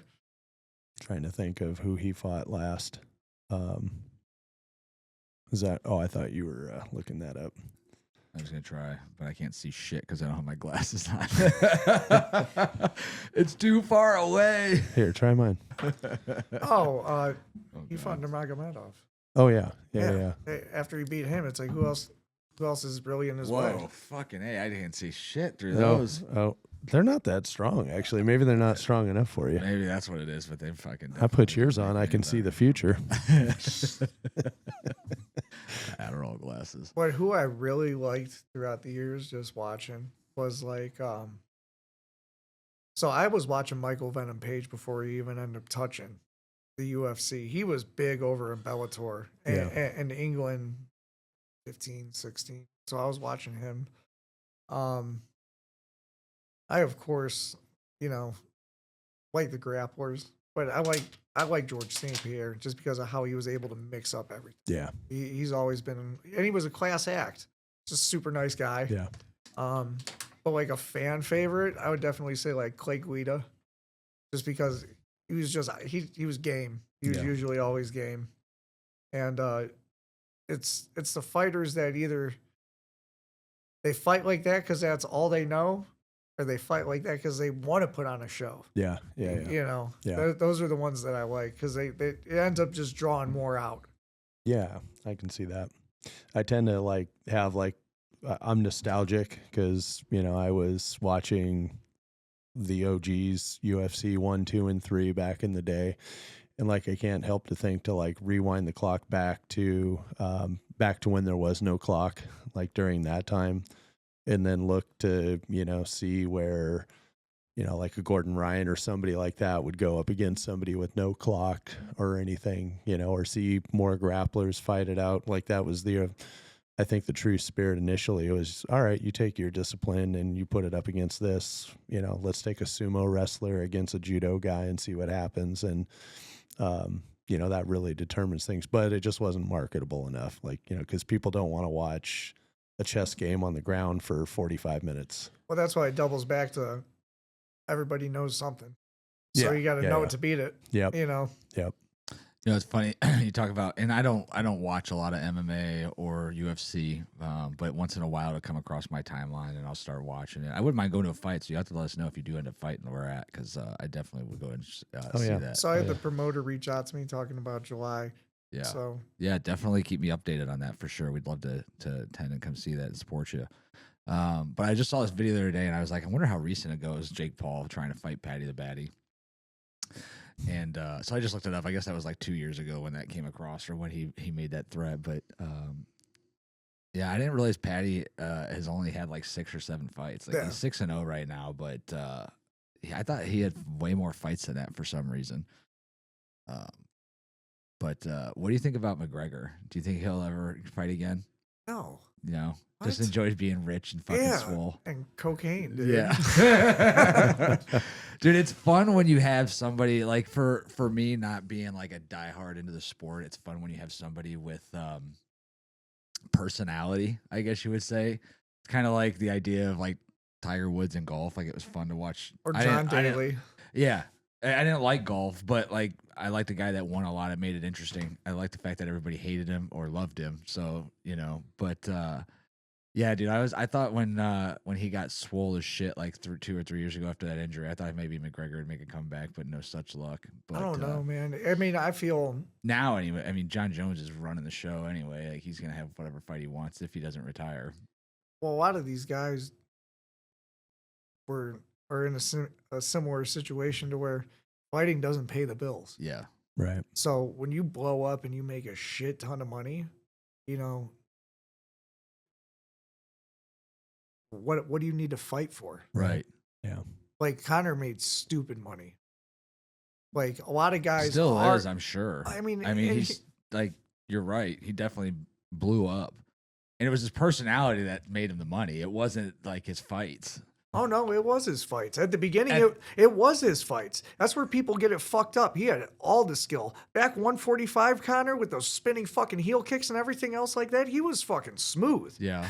He started to make that money, and that's when shit started. Swagger. That's when the shit started to fucking dissipate. I'm telling you. Yeah. I mean, you get to a certain point where you make a decision to where you're like, is it really worth it? you know, and people will do that if they're not making the money. Sure. I mean, he might just not want to fight no more. Yeah, he's got a whiskey and a beer business. He now. sold that. I thought he sold the whiskey company. Yeah, I think Is he still a partner of it? He's on the board. Oh. I'm sure, but yeah, I mean he's net worth of north of 200 mil. So yeah, he's like on the last chapter of that story of the poor Irish guy that had nothing and the girlfriend that stuck with him to today, where he's got everything, and so now he's just can live on cocaine and Diet Coke. Evan. Like Evan. Hey, Yes. what's your score at now, Evan? Yeah, Are where you- we at, buddy? Do you need another bump? We get you a bump over here with See? this guy. 106. Damn, you're right in the pocket now, dude. Yeah. So does that mean? Let's So go. wait a minute. Does that work? Like, what if you did like a line of sugar? Oh fuck! Like, I what don't if know you were where at a I'm- restaurant and you just fucking sprinkled some sugar on the table? Right Well, I actually- into when the I- bloodstream. that When way. I was on vacation one time, I was at a cafe. Let's get the real stories. Actually, Actually, funny story about that. I I had to- passed out. Somebody was dumping fucking sugar packets in my I asshole. was not sugar packets, but I was consuming water and sugar packets because I had to get this cafe had no sugar, like no pop or anything. So I had to get sugar packets and just pour it in the water and stirring it around and start drinking it because my sugar was like 50. out here like a hummingbird. I was drinking sugar and water. I was like, fuck, this is retarded. Oh man. Would you consider snorting a line of sugar No, just to it's see? not. It's not gonna. I don't think it's gonna work like that. I Why think not, it might. dude? I think It it goes might. right in your bloodstream. So, through I mean, your if nasal anything, membrane. if anything, it would be. We could literally make a reel of TikToks of Evan doing lines of sugar in public places. That would be fucking hilarious. Like literally just at Thirsty Cowboy at the bar, you just fucking drop fucking people. First of all, as soon as you started going like this and sprinkle on the table, Hey, People it's would be just like, sugar. what I'm a diabetic. I'm and a then the diabetic. second they see you just on that table, I just want to look this shit up and see if it Evan, No, don't even we look it love up. you. We care about you. We have We'll do all only the the best. research. We'll do all the research. And so I'm going to tell you, you're going to Google it. Just the top 6 answers are bullshit. Okay, these are wrong. All right, like see. this Dr. Emma Beckett, she doesn't know what the fuck she's talking about. Do not snort sugar. Fuck you. what does she know? Hey, keep Doctor- scrolling. There has to be a doctor that tells you the right Anybody, shit. Yeah. I could be a doctor. My initials are DR. Okay, Oh my listen. god, There it is. Jesus. Just look for the one that says it's okay and it works Yeah. and it does wonders Out for of you. the 10,000 that say don't fucking do it. If anything, we should have just had you try it when you were at a 60 and see what happens. That's what I'm saying. The next Oh time we my- get them, Next time we your alarm starve 'em goes off down. here, you're doing a line of fucking Don't sugar. let Google ruin your time, dude. Yeah, You dude. know what I'm saying? Don't Google nothing. Just As snort long the as- packet. Watch Here us we go. create watch us create a fucking addict and he's just going around snorting sugar. Here you go. There's no danger of that. It's non-addictive. This is non-addictive sugar. I promise. But it's not. He's not laced addicted. with He needs it to cocaine. survive. Like maybe he just stops taking his insulin, and just starts doing lines of sugar. When sugar is snorted, it is rapidly absorbed Oh into the bloodstream via the nasal passages. Evan, we got you, buddy. Yeah, dude. Dude, Right. is that what you need? I'm good. I'm so good, you guys. As a simple carbohydrate, sugar provides a quick source of energy and may lead to temporary Motherfuckers. heightened alertness, increased heart rate, and feelings of euphoria. Dude, see, we're going to get you feeling good. You're gonna be right in the pocket. Damn. Remember, the top 5 answers are bullshit. Just keep that in mind. Like these DR people don't know, but this one's good. So, funny story when you were talking about MRSA and Versa and all Oh, that yeah, stuff yeah, that's out yeah. there. I gotta tell you, so there's this show on Netflix. I swear my wife's trying to kill me. So she's watching this show on. There's 2 of them. One was like a 4 episode thing. It was like My Crazy Ex, and there's some fucking crazy stories. Yeah. And they're like 40-minute episodes where they go through the whole reenactment. Well, the other one she watched is My It's like Crazy. an unsolved mysteries type deal. Yeah, but Yeah. it's fucking hilarious. I mean, it's hilarious because it's not me, you know. But the last one she watched was like there's like another one. These are on Netflix, by the way. My Crazy Roommate or my I think it was My Crazy or Insane Roommate or something. And the one these are like some like 50-year-old women who lived together for like 20 years, like single, like fucking just gave up on life with a Cats? whatever. Yeah, cats, definitely cats. So something happened. Like the one gets sick all the time, so the other was getting frustrated. Anyways, she was trying to kill her. She was ordering off the dark web, fucking MRSA, and giving it to her, rubbing it on. Like while she was sick, she was rubbing it on her skin and shit. Oh, Trying I heard to, about this. Yeah. to fuck, and so she yeah. gets really sick. She goes to the fucking ER, and they're like, somebody's trying, like, you're getting sick because of this or whatever. So then they trick her and she orders Versa because it's worse. And the lady orders Versa. And now she's trying to poison her with fucking Versa by rubbing it on her and shit. And the way she was doing it was, and what led to her getting sick was she was having like insulin spikes and would have to go to the hospital. Well, it was because this lady was giving her insulin randomly to knock her out so that she could rub fucking MRSA and shit on her. What the Like fuck these, is I was going like, on? holy fuck, this is crazy. I was like, hold on, you can get that shit off the dark web? Like just fucking like walk into a gym and be like, close the door and like run out, like God. fuck all you, you're gonna die. Like I was like, this is insane. I didn't even do You that. can Was, get whatever you want off the dark web. dude, that is crazy. Okay, man. so this is important. A snootful of sugar Oh my god, you guys are the fucking. may be the best medicine for respiratory diseases. Oh, Biologists Lord. at Great Britain University, Manchester, studied this effect of inhaled glucose in mice and the ability of common sugar to keep and regulate the immune system during lung inflammation. This is legit. This is from the New York Post, No, Evan. From This the is Brits. legit. from the Brits, yeah. Right here, look. Right, they even show you how to do it. So you take, you take the cubes. my God. You take With the rolled up cubes. dollar bill fire. Oh my New York good. Post. This is legit. All right. Is there a video on it? Too bad there's not a video on it. We need I a will. Jamie. I will find one. We need a Jamie. Oh my god. All right, guys. It's been a little over 2 hours of us ranting and raving. Mason, I appreciate you coming on and joining the podcast, dude. Yeah, for Fucking, sure. we'll Love your definitely have to story, have you man. come back on again, and glad to hear, dude. How many years sober are you now? 8. 8 years, for you dude. guys. Congratulations, man. That's big. And hopefully we get to hear about you doing an up and coming fight. If there's one in July, definitely let us know. Yeah, like I We'll said, be there. man. I mean, We'll be there. other than what I've been doing, I've just been coaching, working, and training out at Upgraded Industries. That's really it, man. And Yeah, I was thinking actually while you're talking about coaching, I know it's like out of the way and stuff, but we just had the guys that run Elevate Wrestling Academy here in Medina on it. So I'm sure if you ever want to go in and get some rounds with them, I don't know if you're familiar with Dave Habit and stuff, some of those guys. But so some- Habit, I believe he was a St. Ignatius guy, if I'm not mistaken, and I think he was around the same age. That yeah, I think he graduated 08 or something like that's that. what I thought because I graduated 08. So Yeah. I think Habit was Ignatius, if I'm not I mistaken. can't remember if he said I thought he was Ignatius. St. Ed's.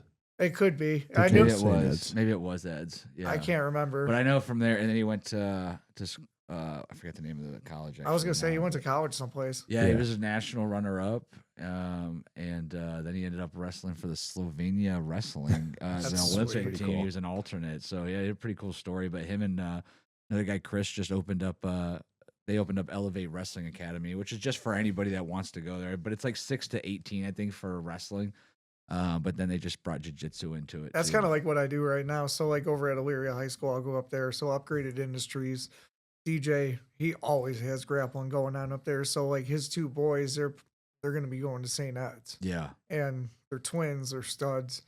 And so I go and I get rounds there. I recently reached out to Columbia High School, and there's a guy down there that's affiliated who owns Rogue Wrestling Club. That's affiliated with Columbia, and I believe Elevate Yeah. they're with Highland, right? Well, he's from Highland. He coaches Okay. Highland, but they're not affiliated with any schools. I wasn't sure. Yeah, No, I just he wanted to make it like their goal was like not to be affiliated with a school. Like they wanted just anybody that wanted to learn more about wrestling would come in there. that's how most places are. So like Eric Burnett over at Elyria, like he's the same way. Yeah. So like he's got a spot out in Milan called the Barn, yeah. but it's the Ohio Dogs, and like his brother runs Perrysburg up by Okay. Toledo, and it's like a middle ground to where like you can get a whole bunch of local studs into one spot and just get some good scraps. Yeah, for sure. So that's kind of like what it's been lately for me. Good You for know, you, I've man. been getting my striking down and doing what I can, but I would like to make a run as long as this body holds up on me. Yeah, dude, that's the hardest thing about getting older. It's like when I was 33, I was trying to play semi-pro football, and I played I remember that. 2 years. you know, but and PEDs definitely helped me like stay up with the college kids, but it wears on you. And then you start thinking about like, man, fucking I get fucking injured. It's going to be a problem. It's a wrap, dude. You know, And you don't heal as fast as you used to. well, and you don't have the time. Like I don't have the, like if I was, 22 years old or 21 years old, fresh out of college, I didn't really have a career. I just had a job. I can't afford. I could spend get the hurt. extra time to get back quicker, but I'm not a professional athlete where that's my job for a living. I'm not Adrian Peterson who comes back from a torn ACL in 7 months and runs for 2,000 yards. Like that's just not going to be me. So That's because that man shelled out how much to get him back right. oh You my know what I'm God. saying? But it's like, at my age, like injuries so easily could be just devastating to where you're battling it for a long period of time and Or then it forever. becomes- well, that's what I'm saying. Like, yeah, it could be a forever thing by the time it's said and done, because you really start to that pain becomes an issue over and over and over again. But yeah, man, I'm glad you're doing so well. I appreciate you coming on, talking with us for a little bit. Evan's scrolling his phone, so he's lost interest in the conversation. No, I have a girl that I'm supposed to meet dinner with later tonight at like 8:39. Lies. Oh no, it's due. Oh well, we were gonna need receipts. They always in these goddamn receipts. Well, they're making sure you're not doubling back to the swinger club. Dude. Shit, not tonight. All right, guys. Well, hey, thanks again for listening. Thanks for Make sure coming you on guys again. Yeah, thanks, man. like, share, subscribe, and yeah. Do you get sponsors or anything? Does that help with you or no? Yeah, I do every now and then, but as of right now, I'm just trying to figure out like What's next? what's next. So like a lot of the jiu-jitsu tournaments leading up into it are the precursors to gauge where I'm at. You know what I'm Gotcha. saying? Yeah, So for that's sure. about where I'm at with everything. I'm tired of putting expectations or goals out there because I end up beating myself up more if I don't get to them, even though they could be circumstantial. Yeah. You makes know. sense. That's understandable. As long as you're doing what you love and you can still do it, that's a win all by itself. You Yeah, know what I mean? no If doubt. more comes from it, fantastic. I wish you all the best of luck. For anybody else that's watching the show, you want to come share your story, come sit down and talk for a little bit, please make sure you just put down your name or send me an email. We're happy to have you on.